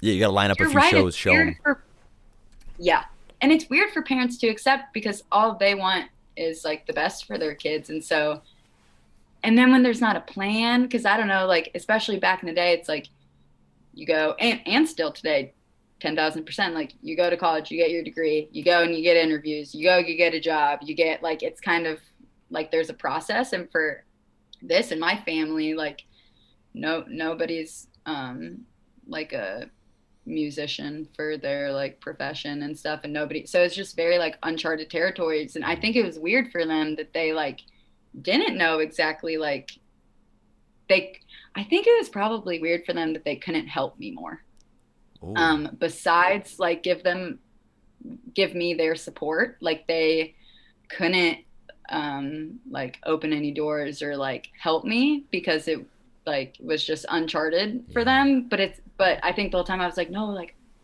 trust me, like I don't know how, but like I got this. Like I like just because I don't know, when something makes sense and it's organic, it's just like Yeah. you don't need someone to open doors for you. No. Like I appreciate you like wanting to so much, and like, but I think that You it'll be fine. is that like another thing that's kind of attractive to this path is like you get to kind of do it on your own in a certain way and like just kind of really be like just I don't know if like how you know if your sister's like that too, but like you know I don't want to say a black sheep of the family, but you're like the you know you got your mindset on something and no one's gonna change it too, you know, and you're gonna get it somehow. Like is that an attractive thing to go after too, or is that just part of the gig? No, totally. Like I said earlier, I'm very self-disciplined, and I just work the best like by myself, and I work the best like I like doing things my way, and I don't know. And so yeah, I think that is like very attractive to me is in like a career and stuff, is that I'm like I am in control of my like day to day. Like I wake up and I come in here and work for all day and all night. Like I like that. Like I like pushing myself, and I like yeah, I think it's not like the reason I do it, like, but it is something that definitely I correspond well with. I think is like Taking the less traveled road or something like that. Yeah, honestly, I think if it's easy, yeah, like what's the point? You know, I like the difficult stuff, like training, being like you know prestigious when you achieve something. It's like it gives you something to work forward, you know, look forward to, you know. totally, And I totally. sometimes I listen to some of these beats and shit, and I'm like, fuck, man, I got a lot to work towards. You know what I mean? It's kind of fucking Oh yeah, nuts, bro. So I think it all feeds back but into that's it. like a great part. Sorry, No, wait, no, sorry, go on. that was it. That was it. That was it all feeds back into it. Yeah. That's what I like though, is that like unless you beat yourself, like it's good to be your like biggest critic and stuff, because that just means like you have high standard for yourself and everything. But that's like just one of the best parts of this like job, career, passion, like music producing, is that you'll always have something to learn, because also with technology it's always advancing. So like you think that you have, and but then a new software comes out, or you think that you, and then like a new instrument is developed, like, or whatever, you know. But Yeah. that's like the coolest part, Dude. is that you're never done. Yeah. No, it's Which honestly like almost what is like the driving force too, because if you do get comfortable, you're gonna get left behind, you know. Like anybody who's making like bebop hip hop, maybe a couple people will break through, you know, but like that old school hip hop is like, it's like done, you know what I mean? Like that kind of style and the R&B and stuff, like it might take on a new face, but you know, if you're not continuing up with the times, like you're gonna get phased out almost. That's scary too in a way. And like you said, you listen to all the old shit from these artists. Like 50 Cent probably dropped the album in the last year or two, you know. I didn't listen to it, but I know every word off Get Rich or Die Trying. I still listen to that shit, you know.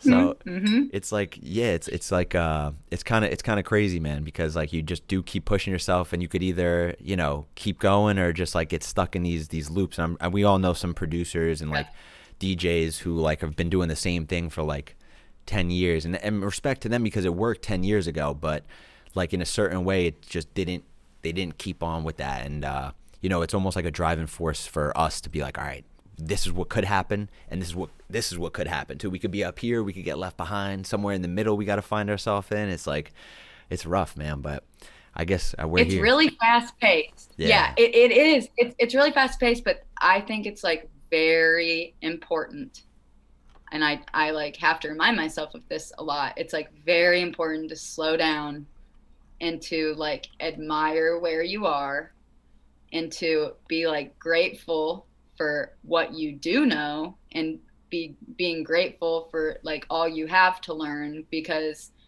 it is like competitive and fast paced and everything, but I just think it's important to like slow it down and just like allow yourself to like be present with your craft and not get lost in like the ever changing aspect and just the fast pace of it all and everything. But yeah, it's definitely, yeah, I don't even know how to describe it. It is so like unparalleled to anything. Like I don't know. I don't know. I'm not just happy to be here, honestly. Fuck it, you know? It's crazy. Like even the fact I'm that we grateful met to be on the beat and greet. Hey. Well, it's our pleasure, dude. Like honestly, and you know, I'm looking at these submissions too. We got a bunch of good submissions, and Notlow was very quick to jump on that too. So if you want to get over to the studio, we could drive over here. Let's do it. Get over to the studio. Oh. Yeah, look at you. You look right at home in that booth right there. Yeah, wait, do I turn up? Oh, wrong one. There we go.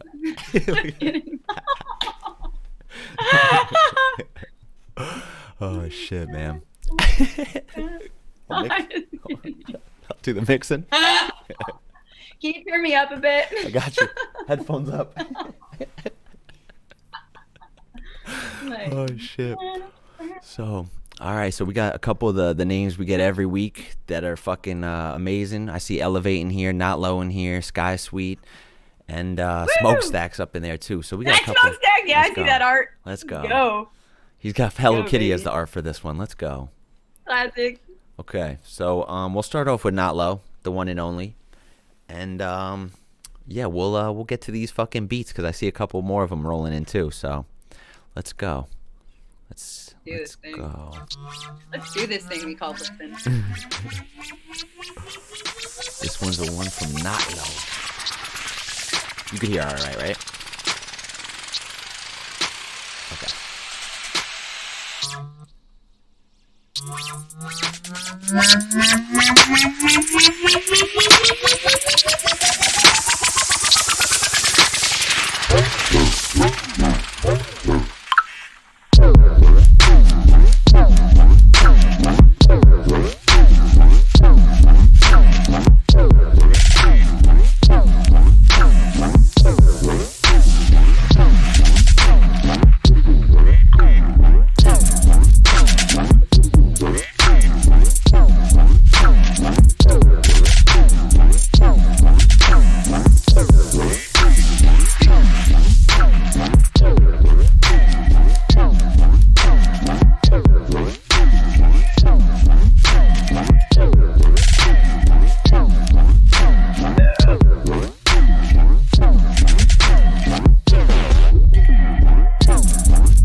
Ew.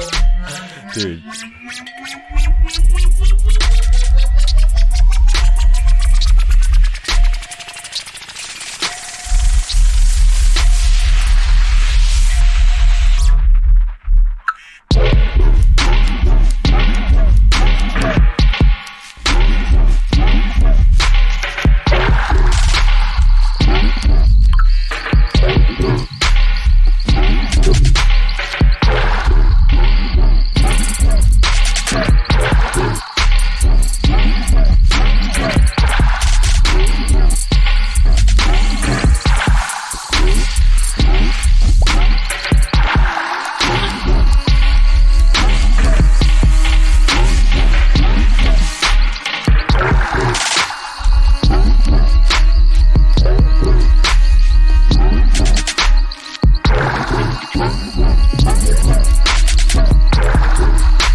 Jesus, not low.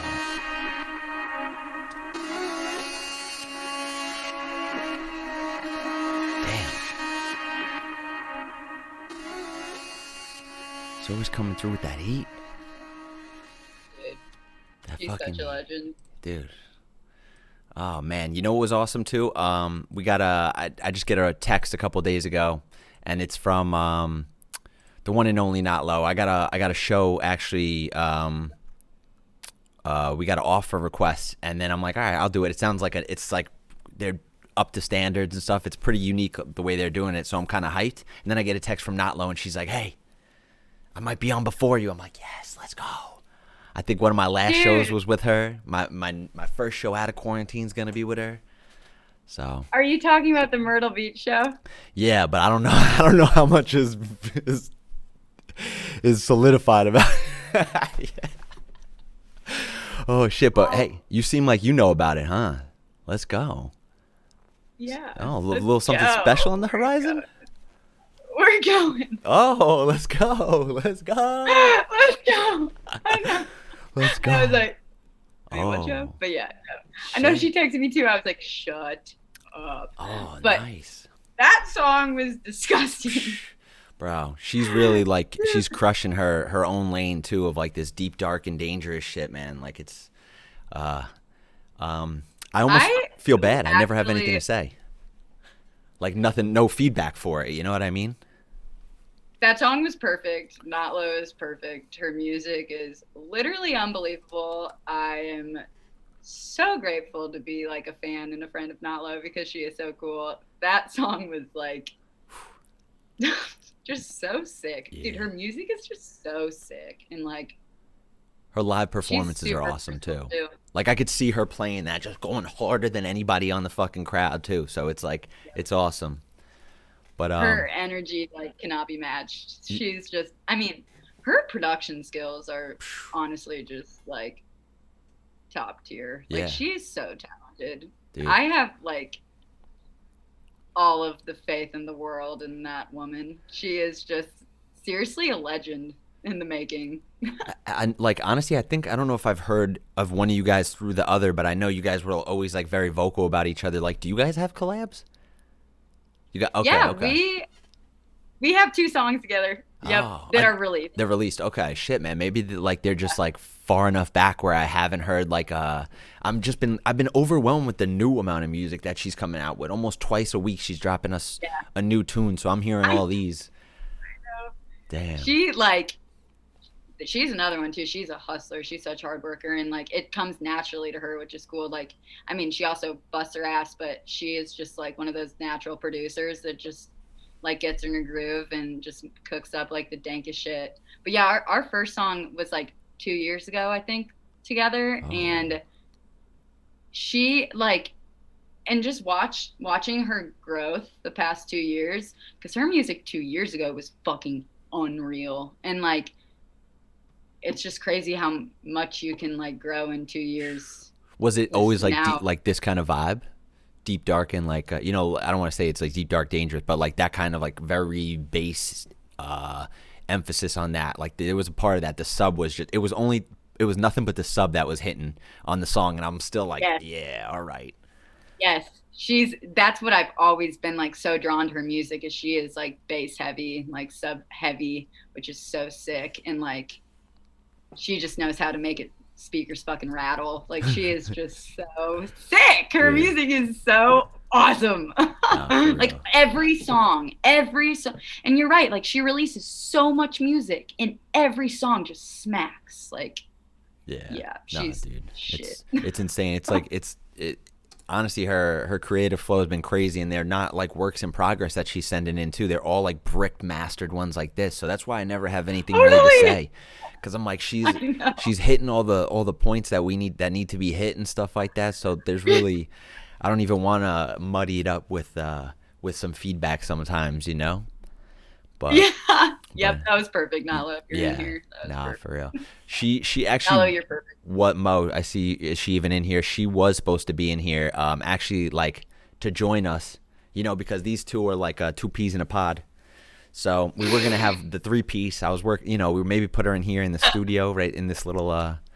She would have been in the monitor, but you know what? She heard that Maddie was gonna be on, offered up not only herself, but her music. She was like the first person to throw it in here, man. So even if she's not in here, you guys gotta listen to it. You guys, Yeah. you're being forced to listen to some Not Low right now. Like if you haven't heard of Nalo, it's just like seriously Come on. listen to her music because it speaks for itself. Like she is just such a badass. Yeah. Here's your weekly Not Low reminder, you know? But Yeah. but yo, talk about another one that comes Probably up with good the she's heat not stuff. in here. Literally probably good we're not in this thing together. That would just be like dynamite and absolutely ridiculous. I was like honestly getting nervous. I'm like, dude, I'm about to be like outplayed by these two. You know what I mean? How could I should just walk out of the conversation. It's you guys. It's just I'm putting Not Low where I am, and you know you guys can talk. I know. No, we like don't even make sense, but like think that we're just like I don't even know. She's just the best. No, I Anyways. love the combo. I love it. It's like you guys are such like high energy people too, so it's dope. It's dope that you guys even found each other too, man. It Yeah, seems yeah. grateful to have her in the scene for sure. Because like all jokes aside, she's also just like the greatest friend ever and like such a good person. So that always like makes an artist even better when they're like also a great person. For real. For real. Good vibes just like you two, man. She's just straight up like always smiling, always like laughing. That's why her like I always say her fucking stage like stage presence too. It's like it's very contagious, you know? Just like her personality Oh too. yeah. Oh yeah. Oh my God. She's like so naturally not entertaining, like sounds like negative. I mean that in like the most positive way ever. Like she's just naturally like makes it like a mood uplifter. For She's real. just like awesome. Yo, for real. Honestly, every time I come, I gotta drink like a fucking. Every time I know I'm gonna see her, I gotta drink a fucking like bunch of coffee because I'm like I cannot be lacking around her. You know what I mean? I can't. I know. It would Oh my God. it would be fucked up to her. You know what I mean? I don't want to do that to her as a person. So Yeah. we just gotta be Bring uppity. her down. Yeah, no, Yeah. no. That would affect the rest of the world negatively. So I'm not gonna be the one that gets blamed for that shit. Stop. Killing Not Yeah. Low's vibe, you know? LMAO. No, I'm just kidding. Shit. Well, we got Smokestacks over here saying, Maddie, I love you, and with a heart. So he named this one, you know, with you in mind. So, Stop! Let's go. Let's fucking go. Heart crying. No, Smokestack, you're my brother. I love you. oh shit. All right, let's see what the man's packing over here. A Research Chemicals style beat.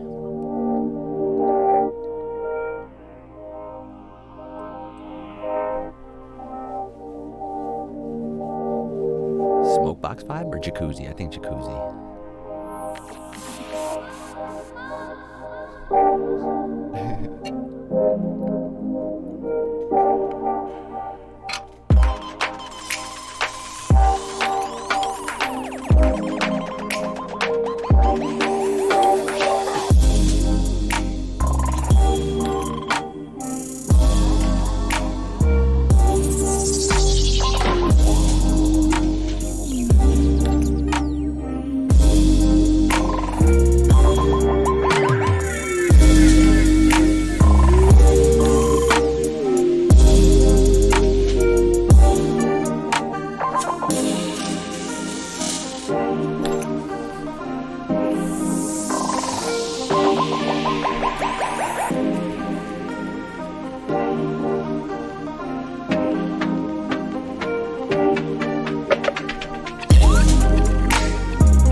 fucking Mr. Smokestacks over here.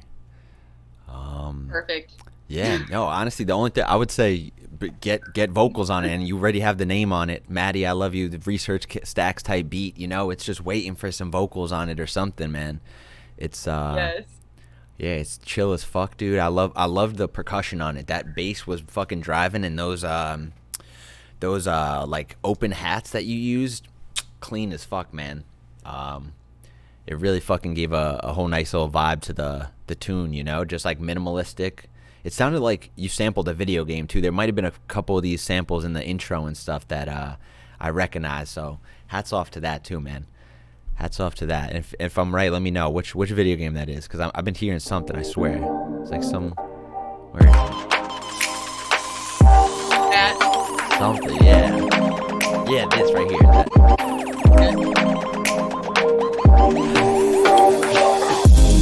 Yo, he said Yoshi stuff. Okay, all right. So hell yeah, man. You know, I'm a gamer at heart too, so that always gets up right in the heartstrings. That was perfect. Smokestack's drums are always just like exactly how I picture heaven sounding. our Smokestack drums. I'm literally like him and his fucking drum pad and his little fingers. Yo, I'm down with it. That like, little unreal. fucking sampler that he got. Yeah, man. Yeah. Dude, I don't even know what I would say to a tune like that. You know, it's just vibes. It's just perfect. Yeah, not for real. Like vocals, honestly. There's maybe just throw some Maddie vocals over it. You guys work tried and true together. So fuck it, man. Like it sounds good mix wise. Sounds good. You know, vibe wise. Past the vibe check. Flying colors. Oh man, dude, it's crazy because you were like, yo, I'm gonna come in here like Paula Abdul and love everybody's tunes, and I feel like that's just what I've been doing too, is recently just loving everybody's shit, you know, over here. I know, because music is so like, it can sound like anything and it can sound great, and just like, yeah, no, for real. Like, oh my god, it could, you know, we could all use a fucking some feedback, I guess, now and then, but some of these tunes are just like, dude, it's just there, you know what I mean? Like, I don't know what I could tell you, maybe like mixing and mastering wise, so maybe I could open up my fucking this little thing. You lean, it should come up there. Yeah, okay, we got one. So maybe if you want luffs, I got you on luffs and the luff meter, but that's about it sometimes, you know. So, and even one time when I gave Not Low fucking, I was like, hey, look at this little this thing over here, it should say like 4 luffs or something. It wound up being wrong, so I gave her wrong advice anyway. So just, you know, don't even listen to me. 80% of things that come out of our mouths are wrong. You know what, 80% of my fucking feedback is wrong anyway, so Don't listen to anything I have to say. No, just kidding. Oh shit. No, but that was perfect, Smokestacks. No, for real, yeah, no. And that's a fact. Yeah. Smokestacks is perfect. That's a fact. That's a fact. One of the 20%ers. Damn, man. So we got another fucking heater up next too. I'm just gonna say it's a heater because it's from Optic, and he's another one that I have a hard time giving fucking feedback to. But we're gonna try. We're gonna go through this. If anything, we'll just stand another Optic song. But that's cool with me too, man. So knocking over shit. Chill. Let's go. This studio's expensive, all right? Can't knock over anything over here. Can't afford to fix this shit. Oh shit, man. So we got this fucking Optic John. Let's get to it. Bada bing, bada boom.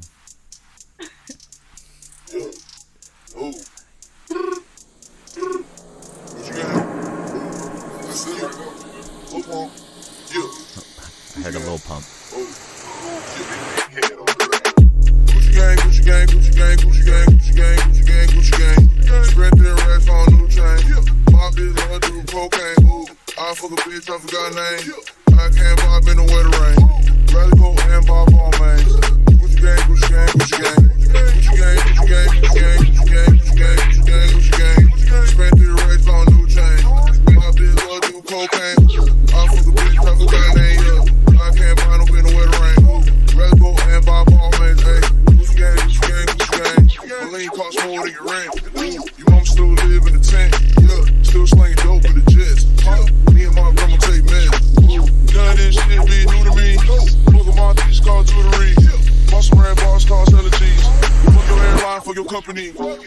breath smell like some cigarettes. I'd rather fuck a bitch from the project.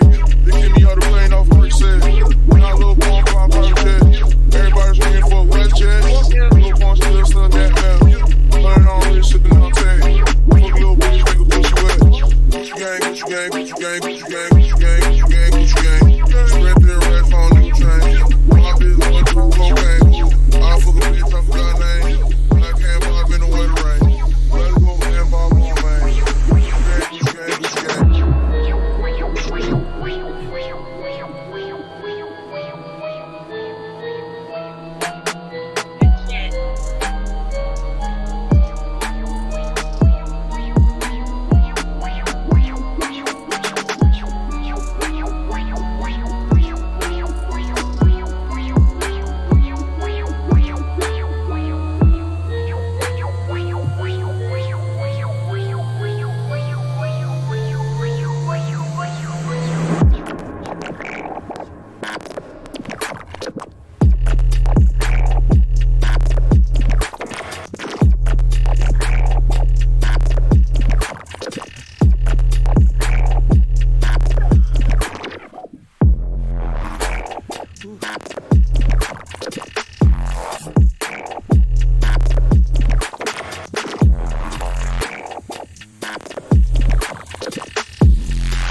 Wow. That shit slapped. Yeah, dude. I don't think Gucci Gang ever sounded so good, to be honest. Like, that shit was on another level, Optic. I mean, I want to listen to that song every single day of my life right when I wake up in the morning. I think that it would put me on a really good, like, note. Like, just, that is just gangster and sick as fuck. That sub, oh my God, like, yeah. that was just a really good fucking song. Yeah. That was, like, really fucking good. Yeah, honestly, the way you look at, like, just looking at it, everything's pushed to the limit, and the way you mix that fucking sub was like, dude, so clean, man. Definitely, like, that's how subs should be mixed, you know, like right up at the fucking ceiling, but not pushing it too far. And you know, I think you did that, so everything's mixed and mastered real fucking nicely, Optic. Man's been working on stream. He's got a new mix out. You could link us that too if you want, boss. I don't know if this is on there, but you know. He's got some heaters for you, you know. Mr. Optic Sound. See, this is what I was saying about the Lufs thing, though. Like, I think that was coming in way higher than that, and I don't know why it's just saying like 14.2 and -16. Like, what are we talking about over here? That sounded like it was like -4 or some shit, you know, -6. So I don't know, man. Maybe I just got to turn that thing off. Stop giving people, you know, the 20%, the 80% bad facts that they're already used to getting. So that song was badass. Yeah, it was like kind of slow too. Like, that was sick. That was just, yeah, like, really fucking cool. If I could like get that song and listen to it every day, that'd be great. Yeah, no, man. Honestly, it was like inspiring. Like, I really liked it. Yeah, yo, it's dude. I don't. It's another one that I would say, you know, maybe nothing to add to the vocal production. I mean, to the production wise, that shit was knocked out of the park. But maybe some vocal chops or like some weird, just fuck with the Gucci Gang. You know what I mean? It doesn't got to be the whole acapella, because I don't think Lil Pump even deserves this kind of beat. You know what I mean? Like, he doesn't even deserve to have his voice over this whole goddamn beat. You know, like, it's Lil Pump, man. Sorry. We got Lil Optic over here, bro. Fucking killing it, dude. So, yeah, man, maybe just a little chops. Little Optic slaps, bro. Yeah, that was sick as fuck. That song was fucking sick, though. Nah, Nice. for real. I think it was the best that Gucci Gang's ever heard. Yeah. Yeah. But yeah, so I would just say it's just because of purely personal reasons. You know, I would say don't even give Lil Pump the right to speak over all that song, man. Just maybe a little bit of chops or something, you know, because that bass was fucking hitting, dude. And there was a couple points where when you did take the vocals out and there was those neuro sounds in the bass, oh, Lord forgive me. Oh man. that shit was gas. That was perfect. Yeah. Yeah. That would be like Perfect. something like you could play over in a song in a set, and people think you're like doing a fucking crazy live mix up, you know, because it just went over that well, you know. So props, man. Yeah. Yeah, maybe actually save like the vocal edit for a fucking mix or like live edit or something like that. Like I'm saying though, man, Gucci, Lil Pump don't deserve that shit, bro. Wow, what do you have against Lil Pump, Brightside? I'm just way more on Team Optic, to be honest. Me too. Me too. Don't get it twisted. I'm Team Optic. Oh shit. Just wondering what your animosity was towards Lil Pump. No, man, I just want to hear more of that bass, that super bass. Yeah, that Optic. bass is fucking sick. Yes, sir. Nice Optic. That was ill. That was ill Gates as fuck. Oh shit, man. All right, so we got another one too by Elevate. We were waiting for him to get back to his house. He's back at his crib, and I think I just seen him in chat. So we'll go through one 19 hours ago. It's a freshie. It's a freshie called Graves Flipsky. So Mr. Elevate, link us Go. your SoundCloud, please.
Mr. Elevate. Okay.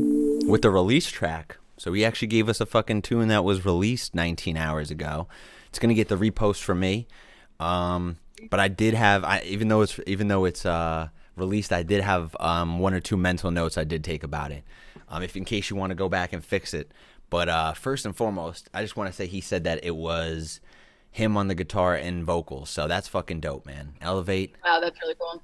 Talented dude, because the vocals is what I really did like about the tune. It's super like in the background and not like, you're not like taking attention away from everything else that's going on. Yeah, man, Elevate, dude. Okay, you're always coming through with the heat. But one thing I did have in mind was like right around here, I think there was a break. I think it was right here. You have like the first build up, and then you introduce your bass with this drop right here. And then it kind of goes along a little bit, and right here it seems like almost like another build up for this area right here. And maybe like one of the things I was thinking was like you could take some of the bass out of that part, that little break part, and just like either tease it or just like have a high pass or low pass kind of like sweep, to make the bass come in just a little bit more harder when it comes back in right around 134. Just because the same exact bass line is happening pretty much that entire first build. I mean that entire first drop build and then second drop. And that's pretty much it, man. I thought everything else sat nicely within the mix, but just in terms of like helping out your I don't know what's the word, just like different vibes, because you do have different vibes on all this. I think you did that right over here. You had like a super airy, vocally break, with almost no bass, and I think that could almost do that. You could almost do that right here. And maybe it is something you've done before. Maybe it just doesn't work 2 times consecutively like that, and you tried it before and it didn't work. So you went back to this way, which is cool too, man. It works this way too. But just in terms of like energy wise, I feel like the bass went on for just a little long so that when it came back in, it didn't hit as hard as it did the first time, But that was very long winded. So just a little thing that I noticed right off the bat. The whole rest of the song, I didn't have anything. Nothing, no mental notes, anything. So yeah, your vocals were that's really cool. Those were your vocals, because I didn't know that, and that's what like really stuck out to me during that song was just like they were almost stretched, or they sounded stretched, and had like a really good amount of reverb on them, and just they were like sitting back in the track. They weren't like the main charade, and so that was really cool. And that's so cool that was you on guitar. Oh my god, that's just I loved that. That was a vibe. I really like that. No, for real. Like vibe 100%. He's always coming in here with vibes too. So, that love you too, Elevate, man. So thank you for dropping it in here. And I hope that didn't, that's it's all fucking personal choice, by the way, too, man, cuz it did sound good. Yeah. That did sound good. The whole time I was enjoying that shit. So, when I just heard that little break and the bass going on there too, and then I was like, is it going to drop into the same bass? All right, then I gotta let him know. That's the only thing I literally felt that whole song that needed maybe a little tinkering. But I just had to get that out there before I forgot it too, man. But that's it. So if you got anything else to say, hey, Elevate, hats off, man. Yeah, no, that is such like a summer day song, like driving down the road, like with your windows down, just listening to that, and just like that. Just feeling happy. That was just, I really like that a lot. I loved it. Yeah. No, and that's the thing about the tunes too, they could be produced so well. They could be produced even like not up to the craziest par too, but if they got the vibe there, that's it. That's all a song needs, you know what I mean? It doesn't need to have a snare hitting through and breaking through. Like as long as you get the fucking idea, you could dance to a song, you get a vibe from a song, like, dude, it's fucking perfect, bro. Yeah. But yeah, man, that was dope. Elevate. I honestly like how you're leaning into your own stuff too, man. Your own instrumentals and stuff, your own voice, and you're just relying on you, man. So once again, that was dope, dude. Thank you for the submission. Cool. We got motherfucking Abominable coming up next with a fucking chonker of a tune, it looks like. Oh, yeah, she's a thick woman.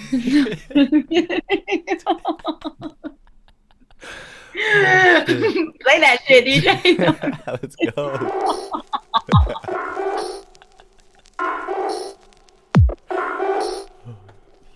Kick sounds good. Oh, yeah.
Damn, Shorty was thick, dude. Johnny was sick. Shorty was so thick, dude. He was so thick. Damn. And it was like, Wow. oof, what a ride. A long ride, dude, of thickness. Was so sick. Sorry, but that was just, dude, you need to collab with Not Low. Yeah, ooh. Damn, that fucking, Your yeah. guys' style. Definitely, man. That would be a nice little deep, dark, and dangerous one for sure. Yeah, those drums were sick. That song was fucking ill. Yeah. Yeah, Abominable. Okay, you linked your SoundCloud. Thank you. Yo, man, dude, fire tune, bro. I love like the brickness of it, and I love how that like it's like almost like stylistically raunchy, gritty sub bass too. You know, like it sounds like, you know, XXX Tentacion had that like really just like it overly compressed kind of 808 bass or something. It's like a way cooler version of that, you know. It sounds way more fitting. It sounds like it's mixed and mastered well. It's just a little, like, the one thing I would say maybe is use the variation from like the second drop in some of this first one, you know.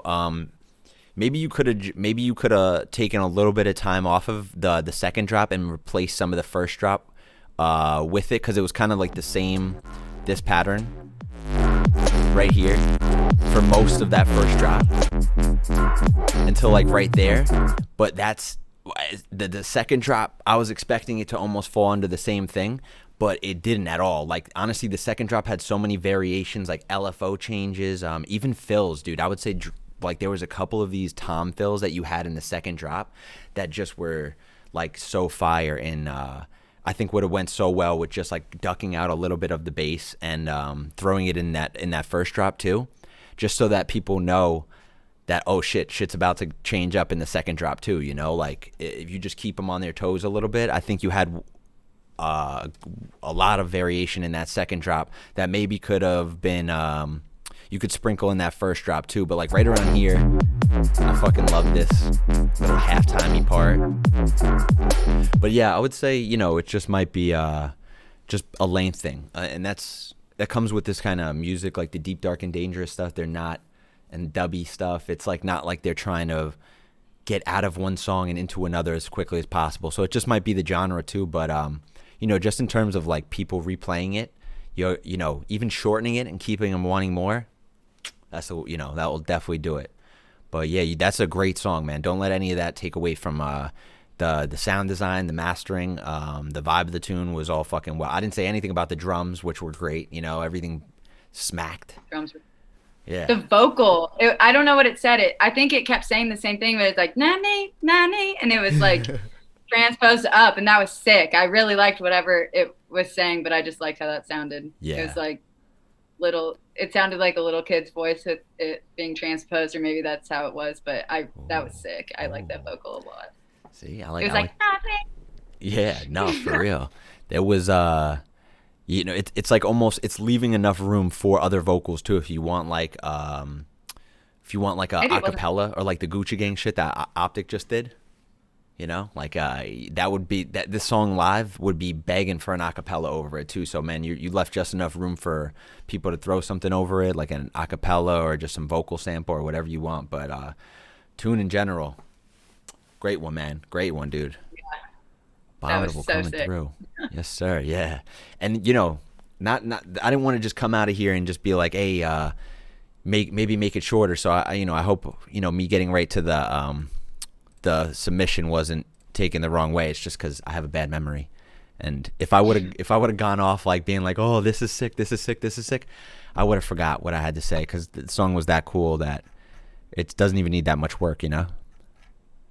Just Yeah, no, that sounded like very close to being done. If not, I mean, I thought that was sick. Oh yeah, even to the point of like mastered, you know, like that sounds like it's perfectly mastered and mixed too, man. So it's not even like the production thing that needs work. It's maybe just like a little bit of the you know, timing. You could even just take a chunk of what was in the second drop, move it to the first, and it's a done song. So it could be a 2-second long fix, or you could just not take my word on it and it's done. So hats off to you, man. Creative freedom. Yeah, that's what's beautiful about making music, right? He's in the control. He's in the control seat. Exactly. But yeah, man. Nalo, we see you in the chat. No, I'm kidding. Sorry, Nalo, I see you in the chat. I fucking love you. Let's We go. listened to your song. It was sick. Shit. All right. Notlo's in the motherfucking chat. Half of our moms. I think half the people claimed her as their mom tonight. The tune was fire, as always, Notlo. Thank you. Nalo. Wait, who was it? Wait, this past song is what I said should collab with Nalo, right? Oh, yeah. It was Abominable. Yeah, actually.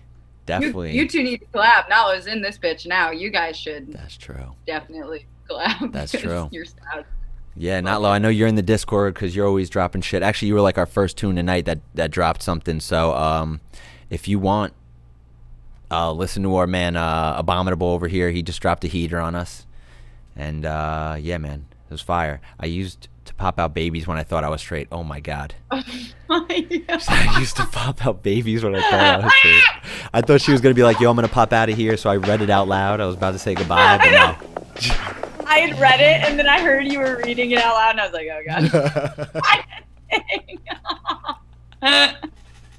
God. LOL, we love Nalo. Notlo, holding it down. Oh, shit. All right, yo, and another one from Shep. Okay, I think, who was talking Shep up last week? Was it Wade? Somebody was talking Mr. Shep up right here, and he came through with the heat. So it might have been a 5-star Optic or Aptic, one of these guys, one of these sexy motherfuckers. So I'm prepared for another heater. One of these sexy motherfuckers. Let's fucking go, Shep. Let's go, Shep. Algebra arguments. Look at that picture. That's definitely a sexy motherfucker. Look at this guy. Speaking of sexy motherfuckers.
Christ, man.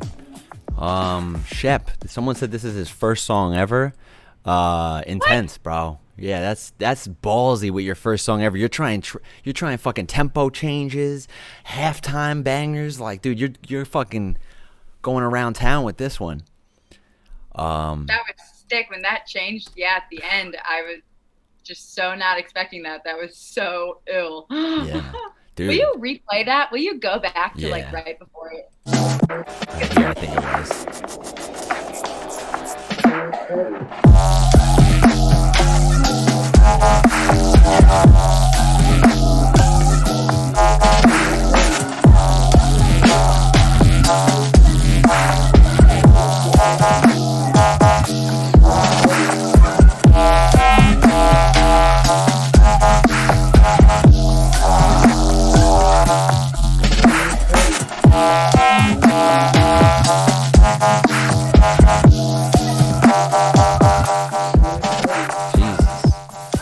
So, man, honestly, ballsy, definitely ballsy, you know, like you just went right for it, and I fucking applaud that shit, bro. Algebra arguments, that's what it's called, and that's what it sounds like too, man. It sounds fucking mathematic. So, was that a chicken in that drop that you just asked me to play back to? I'm noticing like shit in the background. It sounded like a wah wah wah, like a chicken. That was it, dude. I'm a sucker for a good tempo change, and that was sick. Yeah, no, me too. It takes you a second. You gotta like, wait, what? Okay, yeah, all right. No, I'm down, man. Yeah. That was gas. I would say maybe there was like a couple points. I like the variation of snare. Let me just say that. Like before I critique it, the variation of snare.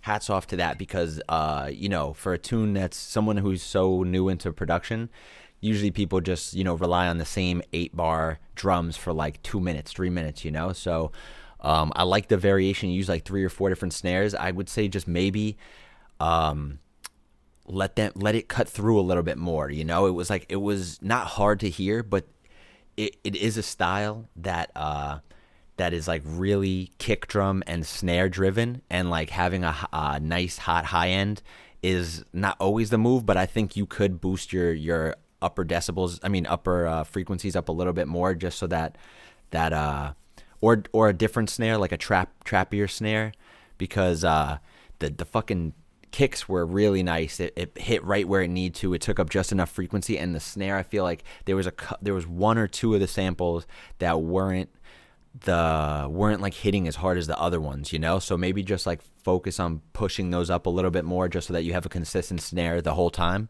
But that'd be it. That's all I gotta say too, is just maybe just have a compressor, maybe, and if you do have a compressor, make the threshold a little bit lower, so that that snare is just like really what the focus of at that second is, you know. But yo, dope tune. I love the fucking chances that you took with it, man, because you really did take chances, you know. But yeah, Maddie, you give good feedback, Brightside. Hey, thank you, man. No, seriously, it's like actually helpful feedback and stuff. I'm just like listening to what you're saying. Yo, well, I mean, we get through like 3 or 4 of them that I'm like, I don't know what to say, so I feel like we gotta say something to some of them, you know. But like, bro, when Not Low comes through with that heat, when fucking Optic is just like flexing, I'm just like, what can I say to these ones, you know? I know. You know, and I found myself. I mean, I thought that was great. Do you like? I mean, some of the. I feel like I say some of the same things most of the time too. So when these people do have what I'm looking for, or what I'm looking for, like, is usually scuffed up down, I'm at a loss. I'm like, la la la. What am I gonna say? Well, Brightside, your feedback has been perfect this far, so keep up. Thank you. I'm at that fact rate. I'm at about an 80-20 ratio right now of good to bad feedback. Yeah. I'm just gonna keep my yap shut. No, I'm just kidding. Oh shit, man. Hey, well, we had you on here for a reason, you know. We want to hear from you. You obviously got a production little, you know, thing going on, and you know, you got style and grace, as they say. Thank you, Sir Brightside. Well, I thought that song was perfect. I actually thought that what you said was like really good feedback. Oh. I don't have anything to add. I just thought it was like really cool. That tempo change I was just so not expecting that. That was so sick. Oh, hell yeah. No, for real. That got me too. Yeah. I love the drums too. Like I just thought the whole thing was so sick. Yes, sir, man. And if you're saying that's the first fucking your first tune, bro, even more credits to you, bro. That was dope. Yeah. Yeah, what? Wait, Yeah. seriously? Yeah, I mean, I don't know if I just read that wrong. I hope I'm not just putting that on this guy. And it's like he's been producing for 10 years. He's like, I've been producing for 10 years, yeah. I'm Ableton certified, boy. Like, what are you talking about? Yeah. I was like, okay, so that was super fun. Well, first one, much love. Oh my God, so it was. Yeah, that's crazy. Wow. Yeah. Oh my God. Well, cheers to your future, sir. Holy For shit. real, man. Yeah. That's Yeah, cool. keep on keeping up. So yeah, just keep doing what you're doing. Never mind what I was saying. No, that was good feedback. Listen to Brightside. Thank you. Master. Thank you. I'm just kidding. Well, let's see if I got something for this one, or if you do too. We got I Trip coming up with Gensutsu. I don't know if that's how to say it. Gensutsu. Gensu. That's what we're gonna go with. But hey, yeah, let's fucking play this one out. Let's go.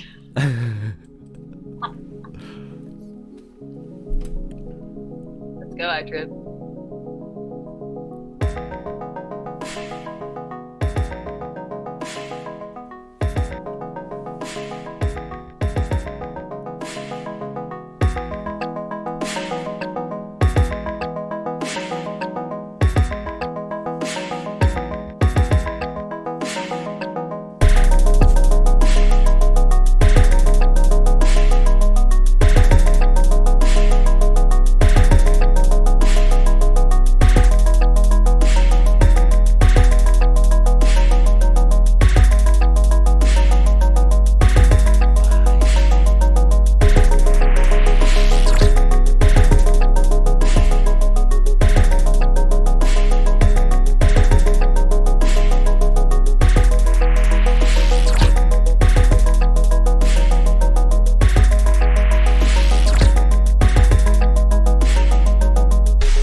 How come that Madara guy possesses Rinnegan eyes?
I Trip over here. Okay.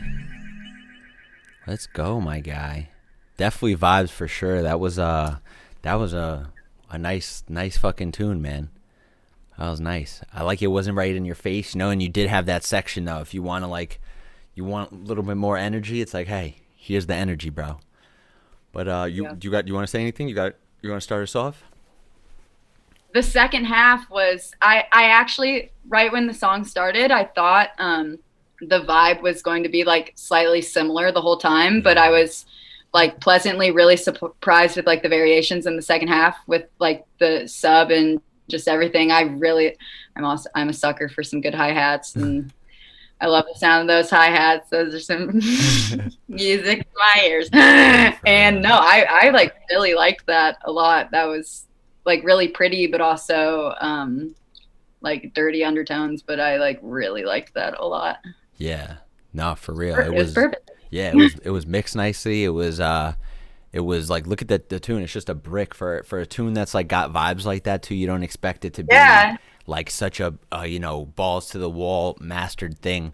But yo, I think that just like is you have you have the ceiling there, right? You met the ceiling with that. I'm gonna assume it's the sub bass. I think that's what I was hearing. It was like your sub bass is actually like perfect in the mix. I think everything else actually could, not everything, but there was a couple basses, especially in that second part, some of the wobbles, I think they could have been brought up a little bit more just to match the level of that bass, you know, to hit the same level, because you're hitting the ceiling right now, or almost. There's a couple little transients right here that that are peeking through. So maybe you even have a decibel or two with like the sub bass to bring it up.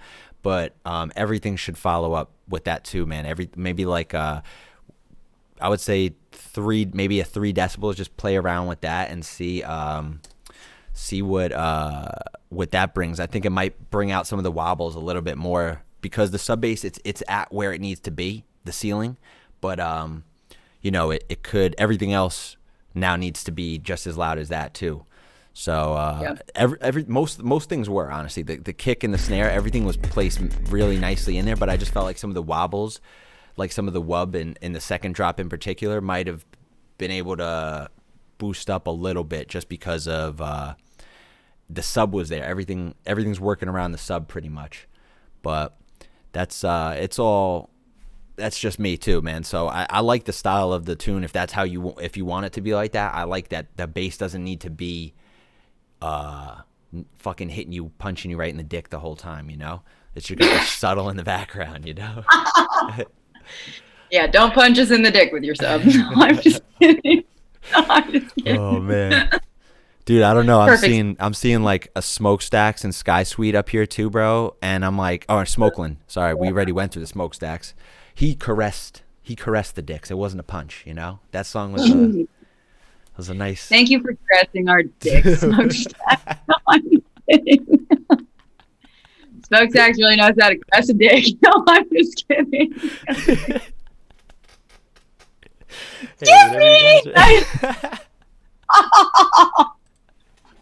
Let's listen to Smokeland or Sky Suite on that note.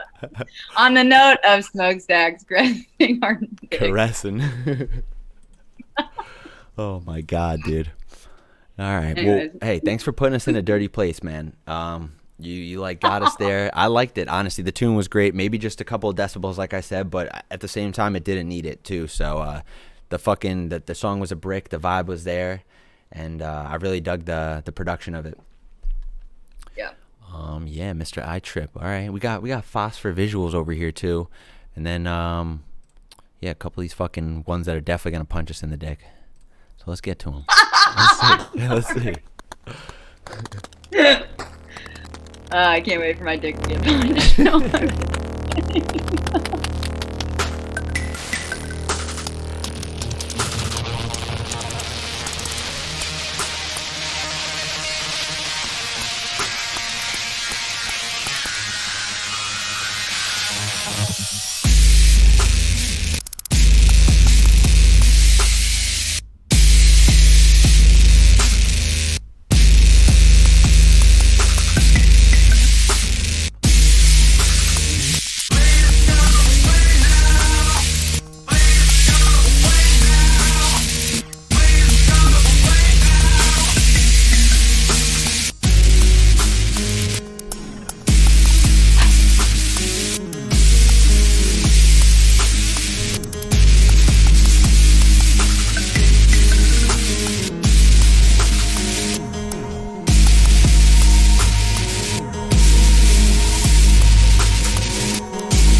Zooming into nothing.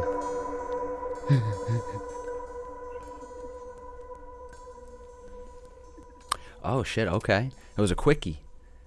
My buttons weren't working. I don't know what we were just zooming into right there. That song was really cool. It was a lot of different, like, I know what the word vibe is, but it was a lot of different vibes in one. That was really cool. I liked that a lot. Yeah.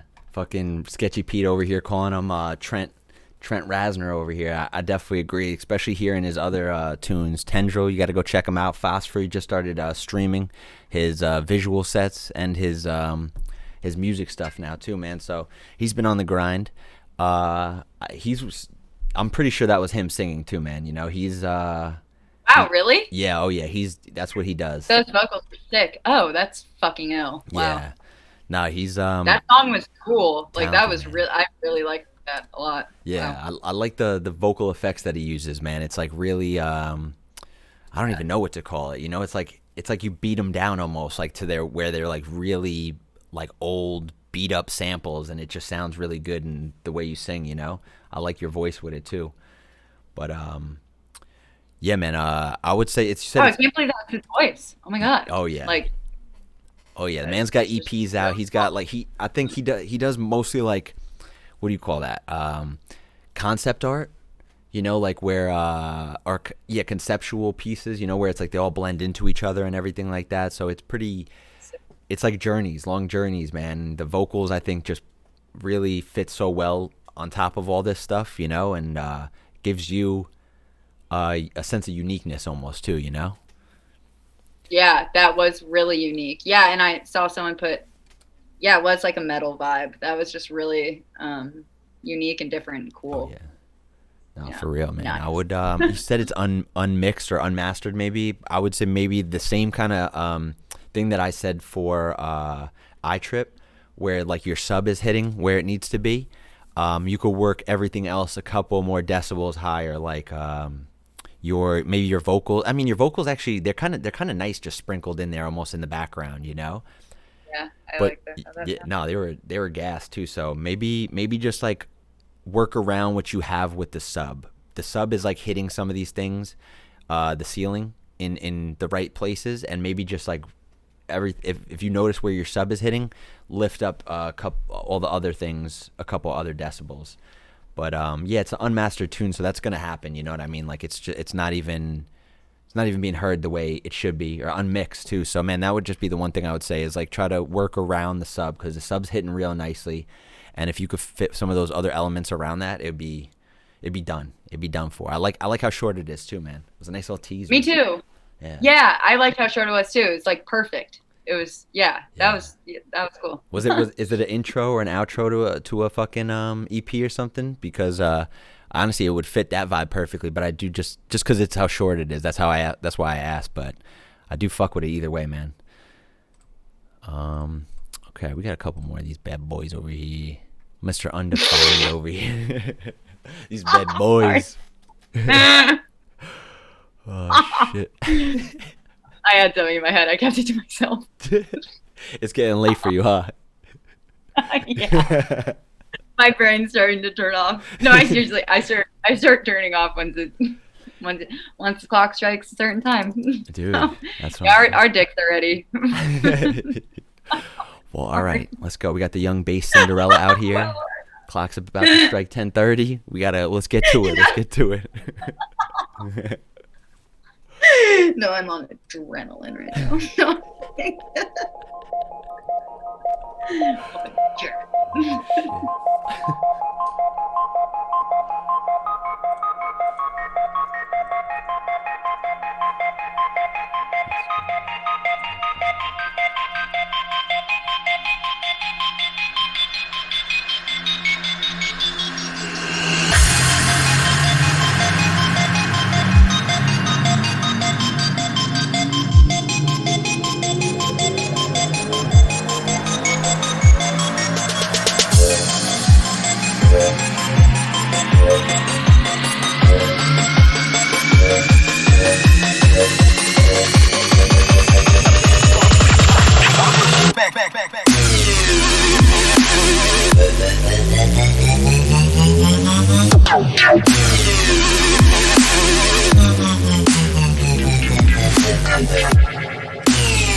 Fuck yeah. Undefined, okay. Damn, man.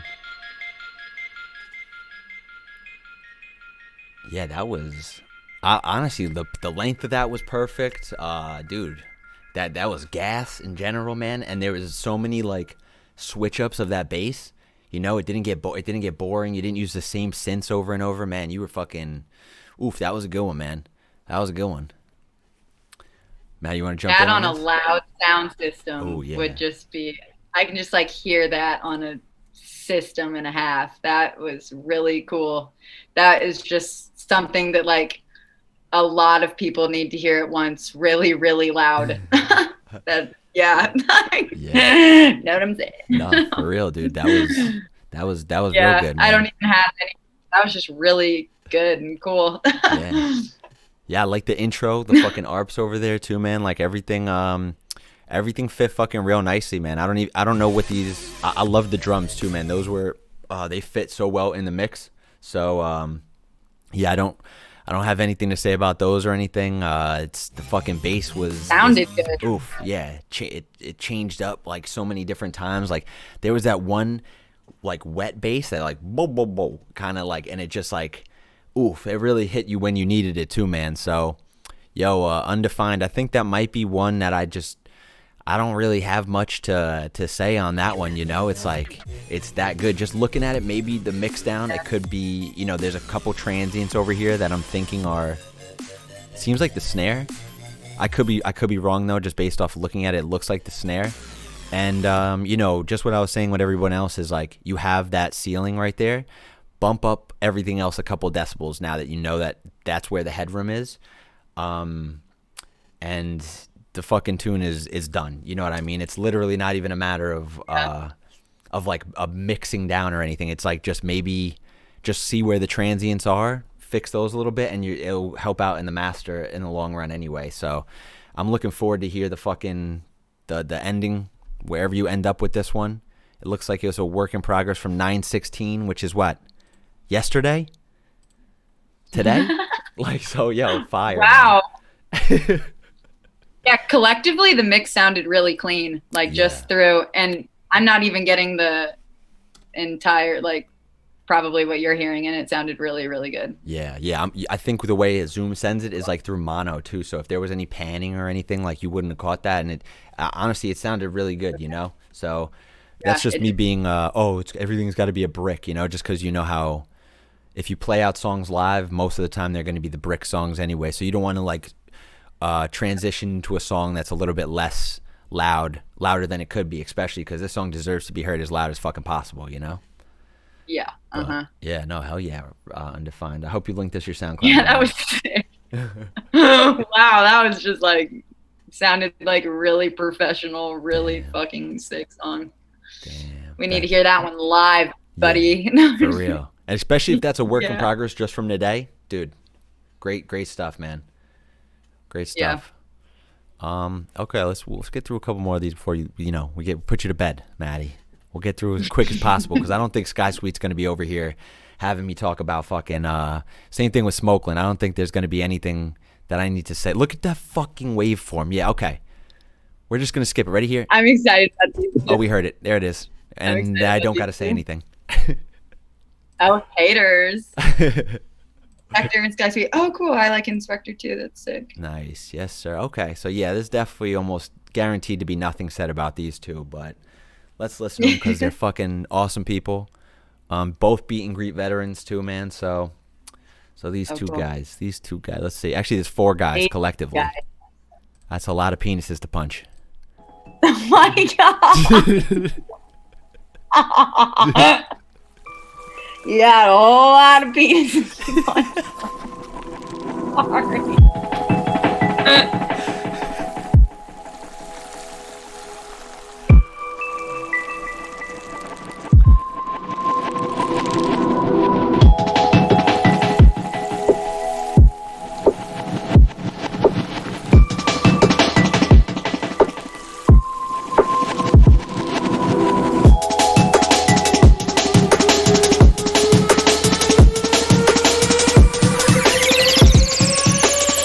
The track with both hands, execution.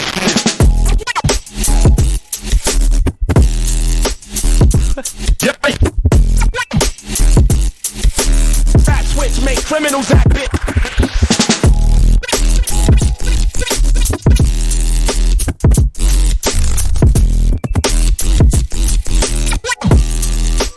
Yep.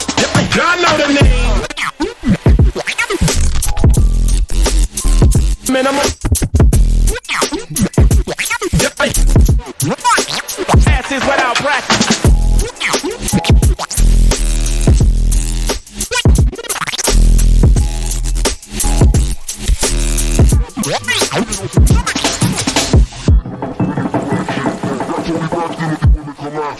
My beats defeat the stutter like fat back into that kid. Dominant X-Men conference like Blackton. Backslap, whack rap actors to get a reaction. Cinema flip, cinema soft, cinema rap shit. Cinema flip and miss the hits on the snack shit. DJs collect tips from them to hit the exit at they show. The front row usually can get hectic. The exit. Y'all know the name. Execution is stabbing the track with both hands together. The form. You out there? Executionist. Y'all know the name. Stabbing the track with both hands together. The four, forever win. Yeah.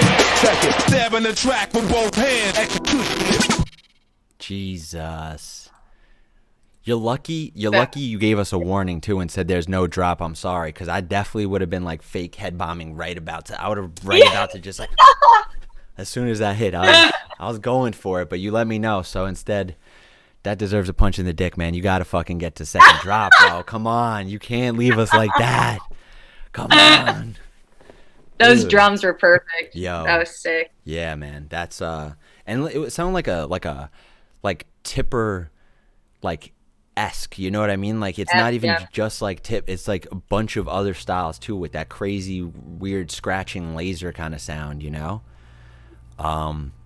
Yeah, man, I that's like I said, it's like literally one I wouldn't have anything to say about because it's like, first of all, if it looks like this, it looks like a brick. It's got some nice girth to it, and then the way it sounds is like on another level, dude. That production quality is fucking crazy as always, man. You know, you're always fucking coming. I like in here. that vocal.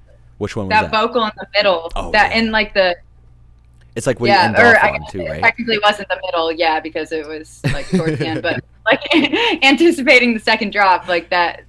It was like a longer vocal, and then however that was processed sounded really sick. I really like that. Yeah. No, for real, man. That was someone said Vector and Jade. Yeah, for real. Tip Nectar, you know. Yeah. Like definitely, you know, like those are you could hear a bunch of different styles in there, and I think that makes you know. And maybe that's Inspector bringing that to the table too, man, cuz I know he's all over the place too. So the two of you guys to get combined, man, that's some sound design and vibe heaven over there. But yeah, man, Sky Sweet, if you did, you dropped your fucking SoundCloud, man. But that's one of them. There's no fucking mix down advice for, because the drums were, the bass was, you know, everything but that tease of a second drop, man. I was waiting for it. But hey, I'm looking forward to hearing it. Thanks for, Take it you know, punch. some mystery is not bad. But yeah. Thanks for leaving us wanting more. Sky Sweet.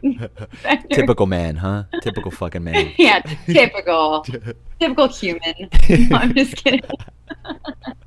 Oh shit, man. Yeah, well, hell yeah. Thank you guys. Fire fucking tunes as always, Sky Sweet. Yeah, this is honestly a showcase tonight. This has just been like good fucking tunes after good tunes. So. Yeah, seriously. And it doesn't look like this one's changing it up either. We got Smokeland. This one looks like some girthy woman. No, I'm kidding. Shotty looking thick. Oh, no, I'm kidding. No, but it does. Look at that thing. There's Holy not one shit, transient in sight. It's just a brick. It's like the fattest worm. That literally. I don't know why that looks like a worm. You know what? It's even got a tip right there. I'm ready to punch it just because of how like anxious I am to punch a dick right now. Oh my God. Jeez, we need to get a dick for Brightside to punch. No. Dude, somebody's gonna feel Anybody the wrath. have a dick? I'm kidding. Thank God, man. I just walk into that room right there, just right in the dick. She doesn't got one, so she's safe. Right in the dick. Will you tell her that I love her? Me too. I wouldn't punch you in the dick, sweetie. I promise. But yeah, you know what? It literally does look like a dick. So you know what? I think that's a sign. We should get into it. Wow, your tooth looks like a dick. It looks like a big old shaft. So let's get to it. Oh my God. Sorry.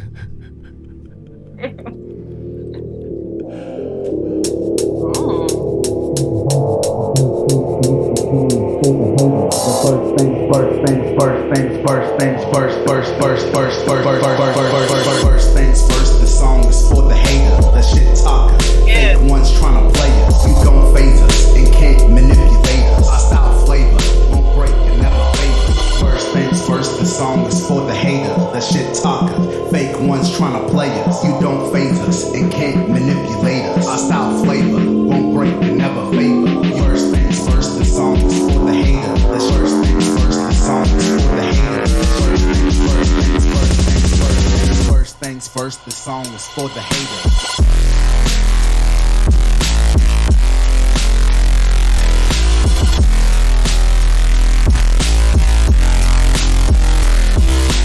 First things first, the song is for the hater. The shit talking, fake ones trying to play.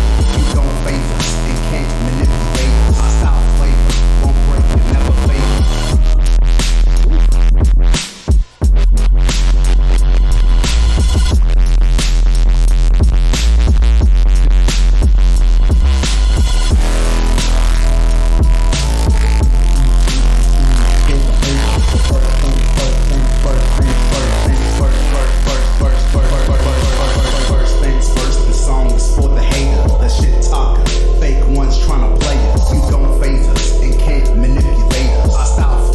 won't break and never fade.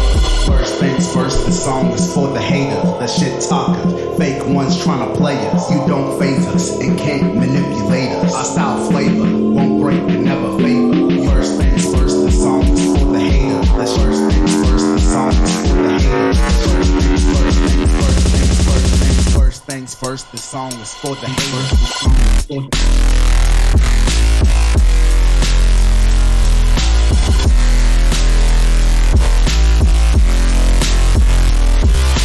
First things first, the song is for the hater, the shit talker. Fake ones trying to play us. You don't phase us and can't manipulate us. Our style flavor won't break and never fade.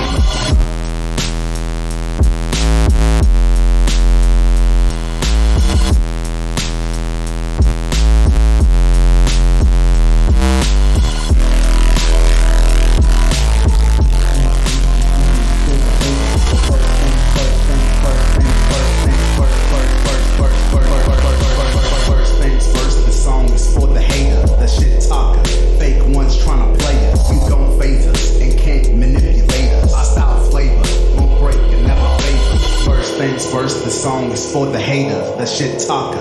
Fake ones trying to play us. You don't phase us and can't manipulate us. Our style flavor won't break and never favor. First things first, the song is for the haters. The first things first, the song is for the haters. The first things first, things first, things first, things first, things first, the song is for the haters. The God, Smokeland, Jesus. Wow. Damn, fat boy for sure. They said that was their dude on the vocals too, man. So that's even cooler. They're just fucking out here, you know, crushing it with collabs, crushing it fucking just in the scene in general. I think when they were on here on the beat and greet, they fucking I think they were just celebrating like 6,000 fucking SoundCloud plays or something like that, SoundCloud followers, and now a month or two later they're at like 8 or 9 too. So it's like Wow, totally deserved, man. You guys are on fire. Yeah. Yeah, that was just really well produced. Yeah. That was a really good song. Yeah, for real. That was a girthy Johnson. No, I'm just kidding. Nah, girthy. No, it is, dude. Total girth. Look at that, bro. I guess that's the Total peen girth. of all the haters, bro, that we're punching right now. Oh my god. That's that one, man. That was a big one. Said you need a little things to add to it, you know, but it's fucking, if that's just the idea, bro, that's perfect. Maybe like a little some snare switch ups, you know, like who did we hear before? Shep, I think his first tune, and I was gawking over the fact that he had like 19 different snares in there. So maybe I'm just on that vibe right now, but maybe just switch up the snares, and that's literally the only thing that I would that was coming to mind, because I was getting it that whole fucking time, bro. Because everything else was just even the snares were dope. So what am I talking about? But just, you know, That's maybe a system song. yeah, hey. That'll sound good on our system. Dude. Mm-hmm. Yeah, no, that was gas, man. Smokeland, you guys are always coming through, bro. So hyped to actually have you guys back on the beat and greet with the 2. We're working that one out. But yeah, man, dude, it's you guys would probably be at like fucking a mil followers by that time. The path you're on. Yeah, So- wow. I need to dive into your guys' discography because that was sick as fuck. Oh hell yeah. Oh hell yeah. Damn. Yeah, dude. You're if you- girthy discography. Yeah, they're definitely killing it recently. So I'm hyped. I'm hyped for them. They're awesome people. But yeah, man, we got a couple more. Just you know, let me know what the vibe is right now. I know, you know, you're on a schedule. You know, we don't want to mess up that circadian rhythm. No, I'm good. Let's go. All right, Do hey, this. all right. We got a couple more to get through. Then we'll get through them quick. If they're all like that, we'll just fucking just play them. That's it. We won't even need to say anything about them. That and the Sky Sweet tune, the fucking Crook I see coming up. All right, no feedback fuck yeah. needed. All right, Look we at got that. Rohan Solo too. He's been crushing it. So let's see what this brick is like. Thank you, Agent K. Ladies and gentlemen, if you will, look right here.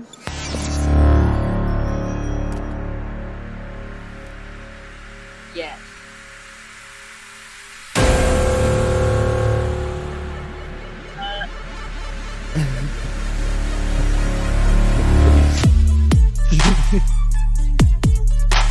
Oh yeah.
Rohan Solo. Okay.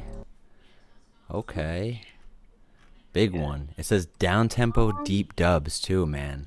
And that's an accurate way to describe it, man. You got had a lot going on there too, you know? It was like it started off real slow and chill, and it progressively got like more and more intense, man. I really love the synth choice in there, really good. The drums were really fucking good, and just the progression of the tune in general, you know? So it seems like this is a unreleased master. Okay, so it's already done. You got the master back. You're just sitting on it, and that's good because I really don't have that much feedback for it too. You know, like it's. At first, I was like, when I was still in the midst of listening to it, I was like, maybe it's could be a little shorter too. But as it got to the end, I was like, oh, it's over already. So it changed my mind like midway through too, man. And I was down for the ride either way. So I hope that doesn't sound weird. I was just like, you know, thinking of things to say, and sometimes that's one of them is like, shorten it up or whatnot. But dude, as soon as it got to the end, I was like, that was fire, that was gas. I'm upset that it's over, but yeah, man, that's if it's ready to go, I would say if you think it's ready to go and it's mastered, dude, it's ready to go. I think it's got that vibe, man. That's one of my favorite songs that I've heard in a long time. Like, ooh. Seriously, I really liked that. That like took the cake for me. That was really cool. I don't even know. I want to listen to it again, honestly. Like that was really cool. I really liked it. Not that, I mean, I was paying attention the whole time, and I just thought that, I don't know, I really liked it. I liked that down-tempo vibe, but it was like gross to me. I don't know, whenever I hear like someone say down-tempo, I think of like, I mean, I don't know any, like, I'm not the genre person just because I am just not, like, I don't know anything about genres or whatever, but that was just like disgusting, but also like so lovely. Like, I just really liked that a lot. I thought it was perfect. No, that's really, it's like one of those things, like exactly like you said, like down tempo. I don't even know if that's the word to describe it too, but it's definitely, it's not up tempo. You know what I mean? It's not like, it's like a mid, it's like a roller coaster ride too, man, because you start us off slow and you're just like real nice in there. And by the time it ends, it's like a completely different vibe too, man. Just super chill, and like you went through a whole journey in the meantime. Yeah, I loved that. That was a song as fuck. Rohan Solo, cool. Man. Yeah, let's make some noise from him. If you linked your SoundCloud, all right, you did. Yeah. All right, go follow him. He's got 340 fucking SoundCloud followers. Dude's a beast. That's a very no way. Dude, oh my god. Super nice, fucking well produced, everything, dude. And the vibe is definitely unique. So, hats off to that, man. That was cool. All right, really cool. Coming up, we got that Crook. Let's go, baby. Brooklyn boy. Let's go. All right. Let's go, Crooksy. That enthusiasm, dude. We love it. You would have never known her bedtime's at 10 p.m., yo. You would have never known. She's out here. I drank green tea. It said it. Let's go. Breaking curfew. Oh. Last sip, I'm done. All right, so let's see what Crook does. Maybe he'll just naturally give us that boost, adrenaline. Listen, I love you.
transition right there, slowing it down.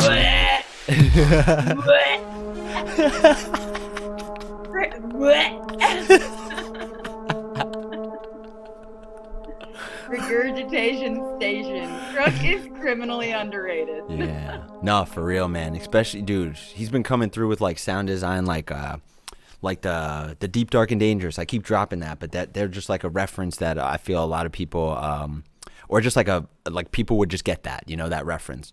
But that was like neuro-y fucking huge, man. That was like, oof, dude. The girth like you felt when that shit hit, dude. That was straight in your stomach, you know, like where your testicles used to be. Oh my god. Oh my god. You know? Dude. Yeah, no, exactly. That's how I felt too, exactly. Like, where my testicles used to be. Like, that's just exactly the spot that it hit, where my testicles used to be. Oh, sorry. Croak, that was sick coming for these nuts, yo. Dude. Sorry. Yeah. Sorry, I'm just kidding.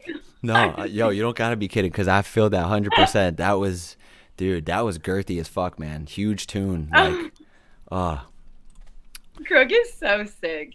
He's just so good and technical and like just such a well-rounded producer and just very like professional sounding. Yeah, that's definitely what we're seeing from him like week after week, is just, you know, him coming through with like crazy stuff. And him and Listen showed us a beat a couple days ago that was just like total different vibe, just like lo-fi fucking hip hop that you could eat booty to. Like, it was, oh my god, dude, I saw the video now on Twitter. You the song's called Booty. Like, dude, it's totally different vibes, like so good from them. They're all around like good producers, you know. I love the them bouncing ideas back and forth too, man. It's adorable.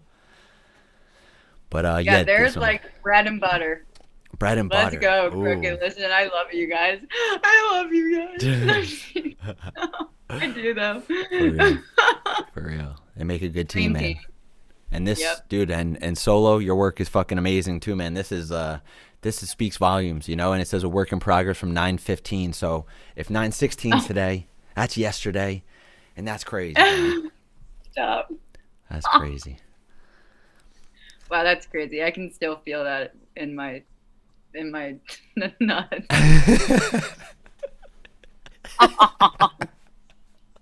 Sorry.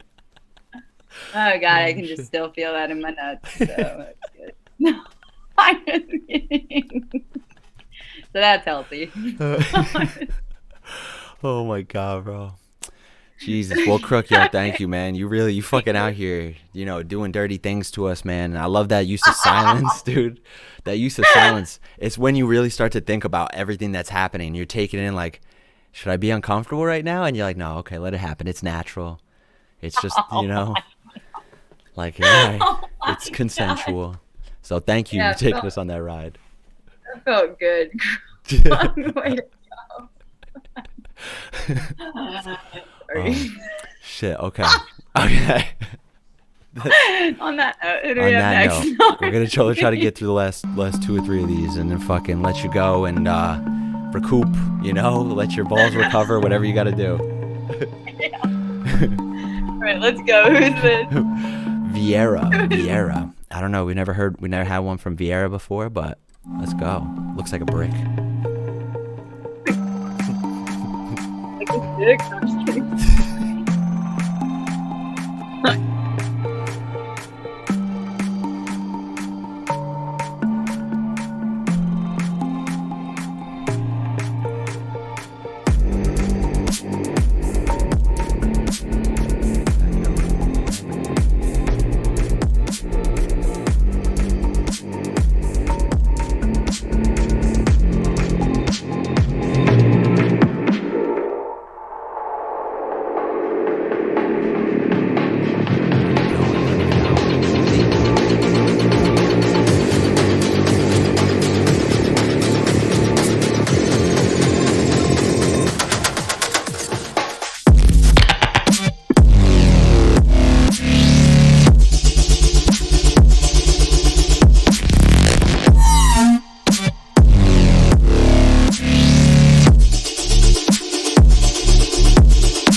Holy Wow. shit.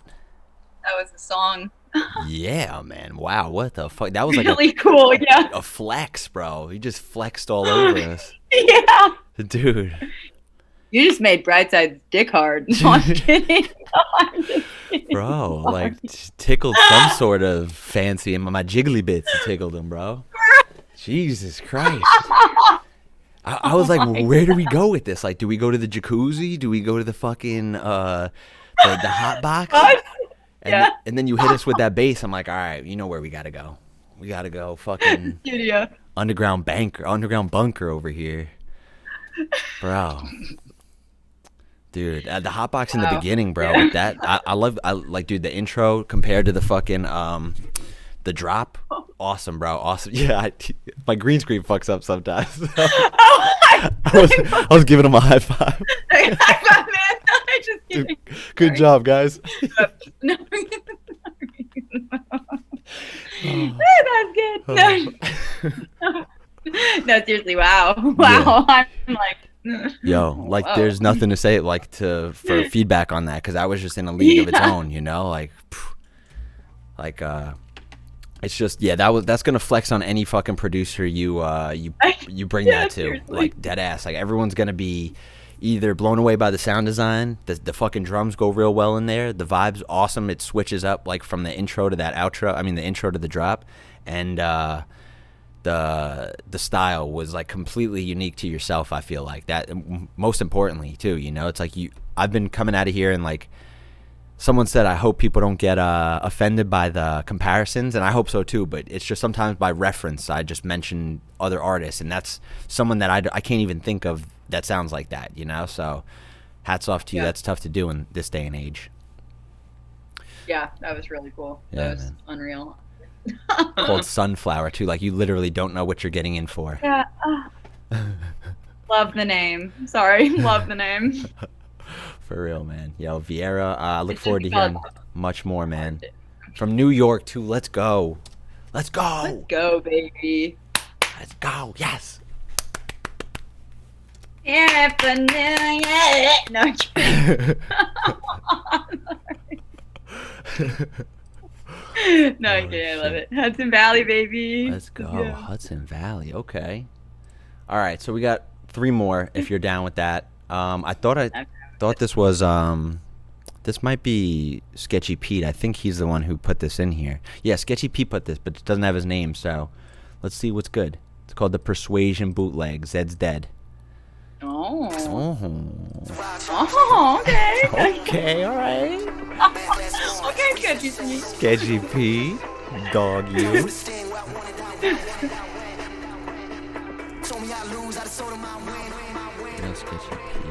Snuck out of class, headed down the road, ventured on home, call me Indiana own, said I never look back, I just set my own path, I don't need a game plan, I can get my own map, till girl meets boy, and boy meets girl, never would have thought that she would change his world, I remember that day when we met up in the rain, she just looked me in the eyes and she said one thing.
not my dream. I've lost my way and there's nobody to blame, nobody to call to. Eyes don't find what the fuck did I involve you? Ready as I am, I would never get the chance to show you what I drank, cause you never understand. I'm a cowboy by night, waiting by the day. If I can find a saloon, I can find my way.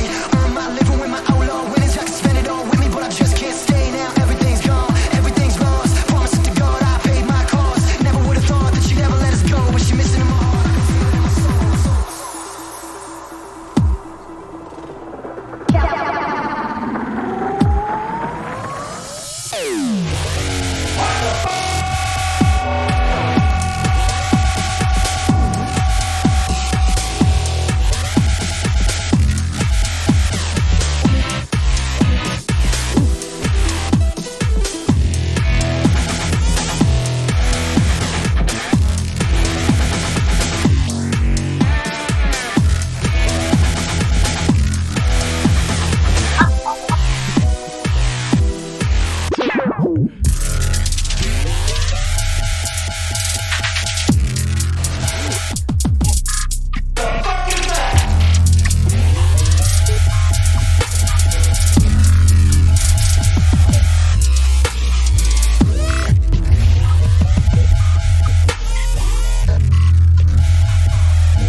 Sketchy fucking Pete over here. He said his house side project too. I mean, his shit recently, he's been coming in here dropping some real hot stuff too with the Sketchy Pete project, and I feel like we got a little taste of that right at that end part, that switch up.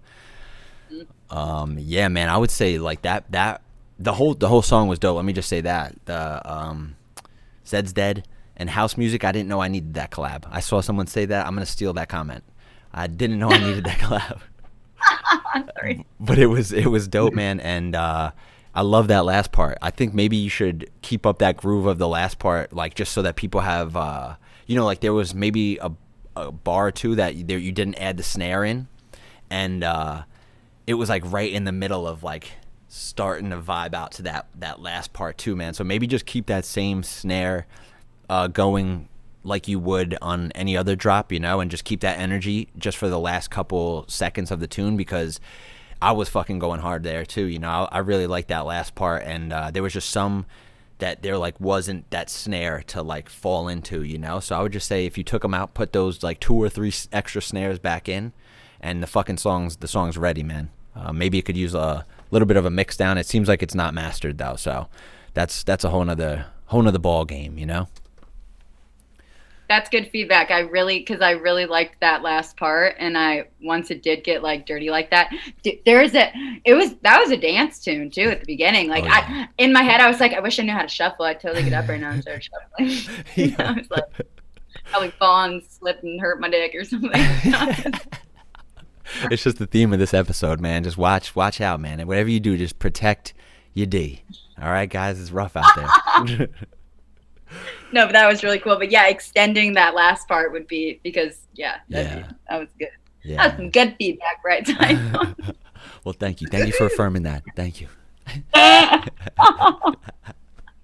You're a professional. Oh, shit. Dick joke, right? Yeah, sorry about that. Dude, fuck yeah, man. Okay, so I Yeah, saw that was really Brazel cool. said he got skipped, but I just lost track of the last 3. So we got A-Dad. You also said you got skipped. You didn't. We got you right here. I just listened to the last verse because it was Sketchy Pete. We had to listen to him. We had to make sure it was him because I knew he fucking submitted something, but it didn't say his name. So I was like, what's going on here? Who's this imposter?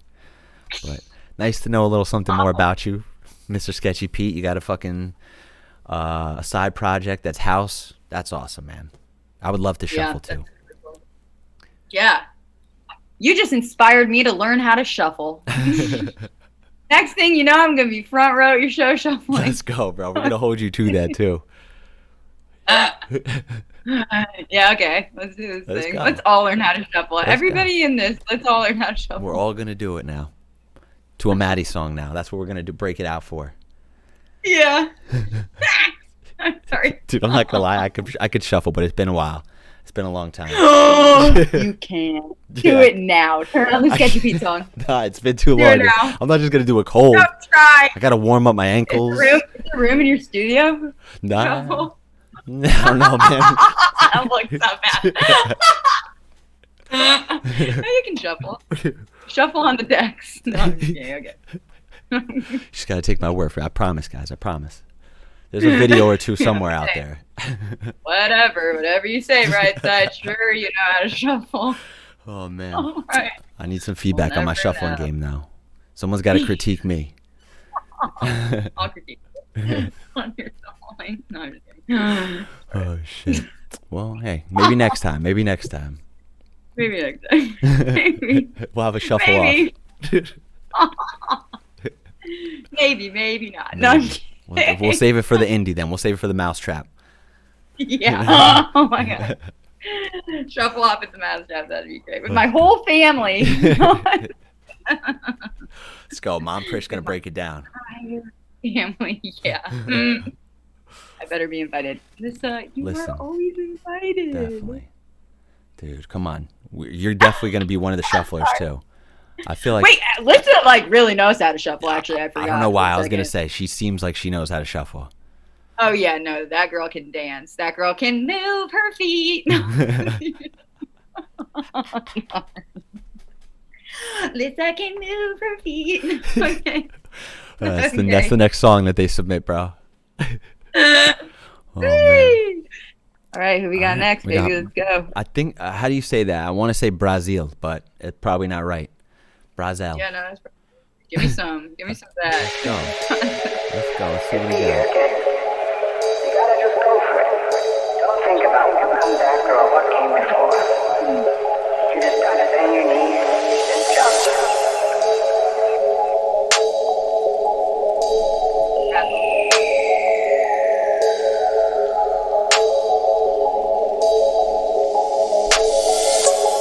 You might think, what if I fall? Well, what if you don't? What if you fly?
Brassel. So it's like hassle, but with the BR. So Brassel. That's I think I'm saying it right now. But dude, that was dope. That was a dope ass song. It was perfect length. The fucking drums, great drums. Like they really hit through. They came through that whole mix. Even though like you know they might have been competing for some frequencies like the bass and the drum. It fucking did a great job of like cutting through that and hitting where it needed to hit. But yeah, someone actually said only thing I could say is that the intro felt really wide and then the drop is much thinner. And honestly, that actually I didn't even notice that until you said that, and then I kind of picked up on that. Maybe you're using a sample for the intro and like middle, and just there's a disparity of like spacing, but maybe just a little bit of spacing on that drop. I thought the fucking tune was great, but if we're like looking for feedback, maybe that is a pretty legitimate argument, and all you'd have to do in that situation is not even change the bass, is just like have a mid, top, and low separator and just maybe like mess around with some of the panning, like this guy said over here. Like it would really just be really simple things to do. But it did sound a little like, I don't even want to say thin, but just compared, like I did compare it to that outro, and the outro had a lot of things going on. I loved the Foley, and I did love that you put that in the drop too. Like there was like bird noises, you know what I mean? So I think that was awesome. That helped. Bird singing is so sick. Yeah, I didn't know if it was birds. Yeah, I didn't know if it was birds or someone whistling, but I thought that it was birds. But I really like that, and I thought it complemented the hi-hats really well too. Yeah, no, I mean you did. It was. I think it wasn't a lack of things in there that made it like thinner. I think it was just the bass patch in particular that might have just been a little bit of a difference from the intro, and that doesn't take anything away from the tune at all. I honestly would not have even said anything if I didn't read that, and I just felt like it was maybe worth noting, you know what I mean, that there was a little bit of difference between that, because that intro was just really nice and wide and like seemed like you're in a fucking forest or something, but the tune was dope, man. The tune was fucking fire. The drums were great. The bass synth was fucking great too, but hey, if we needed some feedback, that's all I got to say, man. But love those drums. Yeah, the hi-hats pleased Miss Maddie over here too. Yes, thank you for the hi-hats. Thank you for including hi-hats in your song. Sorry, brain shutting off. No. Oh, shit, no, I feel you. This we got this one, and then shout out Chef Diesel. One last one. Chef Diesel's in the house. Chef Diesel? He's in the house. Oh yeah? Let's go, baby. Let's go. These dudes all the way from Italy. We got a fucking submission, so yeah, let's see what these Italians got to say. Okay.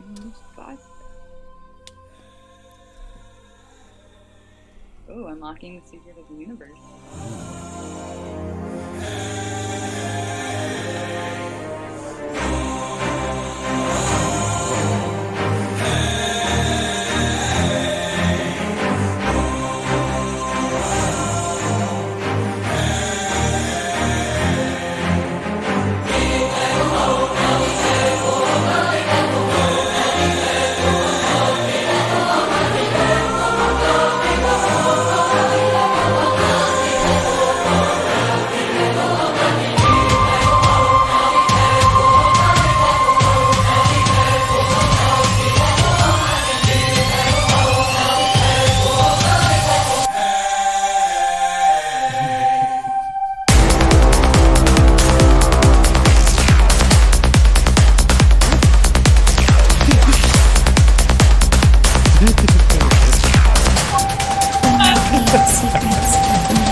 Holy shit.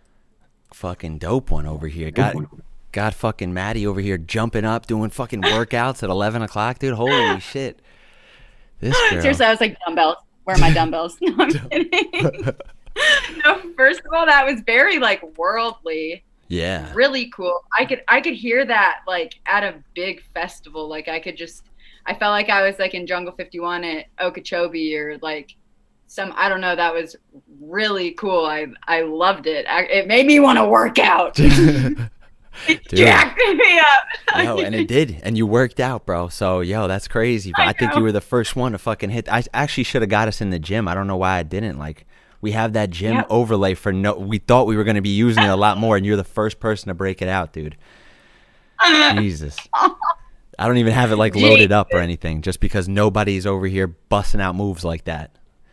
Well, what can I say, Mr. Brightside? Hats off, man. That just inspired me to get fit. Damn. No, that was really cool. That song was sick. Damn, it inspired me, but not to get fit. I wish, man. I wish. I've been slacking. I'm about to hit Ableton hard, though. Do them curls up on Ableton. But, yep. Yo, Mr. fucking A-Dad coming through with the goddamn submission again. Italy. Fucking Viva la Italy. If that's even how you say it. I don't even know. I think that's Spanish. I don't even know what I'm talking about. Brightside's dick is hard. Because of that song. Oh, dude.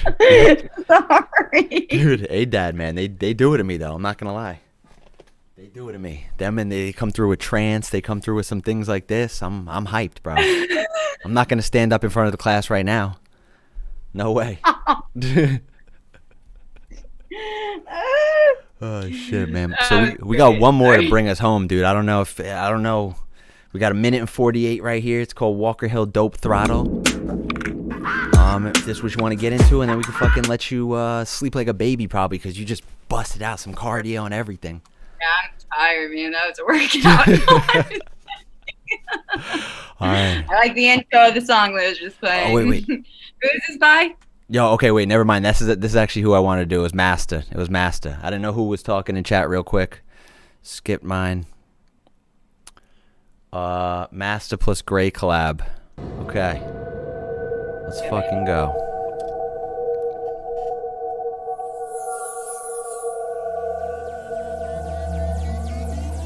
Got a trippy red vocal on it.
It was like a horror movie background sounds, you know?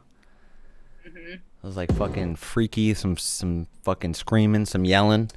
And then the dub on top of that got me, man. I'm hyped about that. You know, like that it was fucking dope ass tune. I don't know if it's mixed or mastered or anything, but just I would say there's a little bit of you know, like volume that could be brought up right here. A couple things are hitting the ceiling. Like I'm assuming it's going to be the kick and the snare. and that just means like you have a lot more room for all the rest of this stuff to come up a lot more. There's a couple things like over here, like the bass you might not want to push way too high, but everything else I think could go up a couple decibels. And yeah, man, it's a dope ass tune. It's just maybe a little bit of mix downs that need help, and that's just something that happens with this genre. Like when it's like just a sub heavy genre, like you don't want to push it too hard to the limiter, but there's going to be a sweet spot that you're probably going to want to find, and that's right where your kick and snare are hitting right now. So you see where the ceiling is. I would say just push a couple more of the elements up a little bit higher, and the tune's good, man. The tune's ready, you know? Yeah. But yeah. The simplicity was like perfect too, and it was spooky. Yeah. No, for real. It. For real. No, I'm with it. I think you said first time trying 140, and that's dope, man. Master and Gray, yo. Thank you for the fucking submission. Get the follow from me, hell yeah. And link us your SoundClouds if you're still here. But yes, sir. Okay, Maddie, dude, we're about to hit 4 hours. You told me you had to go at like 10 p.m. Stop it! No way. You were like, yo, I gotta go to bed at 10 p.m. Like I'm an old lady these days. I gotta go to bed. You're up fucking doing curls and We're fucking party punches. animals. Dude, party animals over here. Living on the edge, all right. Ain't no past my bedtime. Bro. No, this has been a pleasure and an honor. Hey. This has been a great night. Dude, the pleasure and honor is all mine. You've been like seriously so funny, and you always got the best vibes, like in person, you know, and the music making's on a whole nother level. And I look forward to hearing every witch collab that you fucking put out, or even the own ones. Fuck a collab. You know what? Do your own. That 30-minute mini mix of like mostly your own stuff. Fire. I highly suggest you go check that out. Everybody in here. We got the Mad Pritch command, so there's her SoundCloud, her Instagram, and her Facebook. Go follow the girl. Aw. She's a great lady. Thank you so much for having me. Yeah. It's been just because I know the Girth Gang is like a real fucking thing. And honestly, Brightside, like, you're just the best. Like, I just hope the absolute best for you, because I just think that you are an amazing individual. So shout out Brightside. Well, thank you. For It's having me. mutual. I know we're going to be working together in the future a lot more too. So I'm looking forward to wherever this relationship takes us, man. And you know, I wish the best for you, Mom Pritch, Dad Pritch, Grandma, fucking Auntie, everybody. Aunt Jenny, Aunt Jenny, let's go. Shout out Aunt Jenny. Can't forget Aunt Jenny. No, I'm kidding. Never. Okay, well, I love you. But yeah. Seriously, thank you so Hey. much. This whole night of music was also just honestly unbelievable. Like, Dude. wow, all I gotta say is yes. Honestly, I'll leave on this note. All I have to say is This shoddy. shorty thick, and that's how we'll end. All right, love you, Maddie. Thank you so much. I love you. Peace. Goodbye. Bye. Oh man, dude, shout out Maddie. Oh, okay.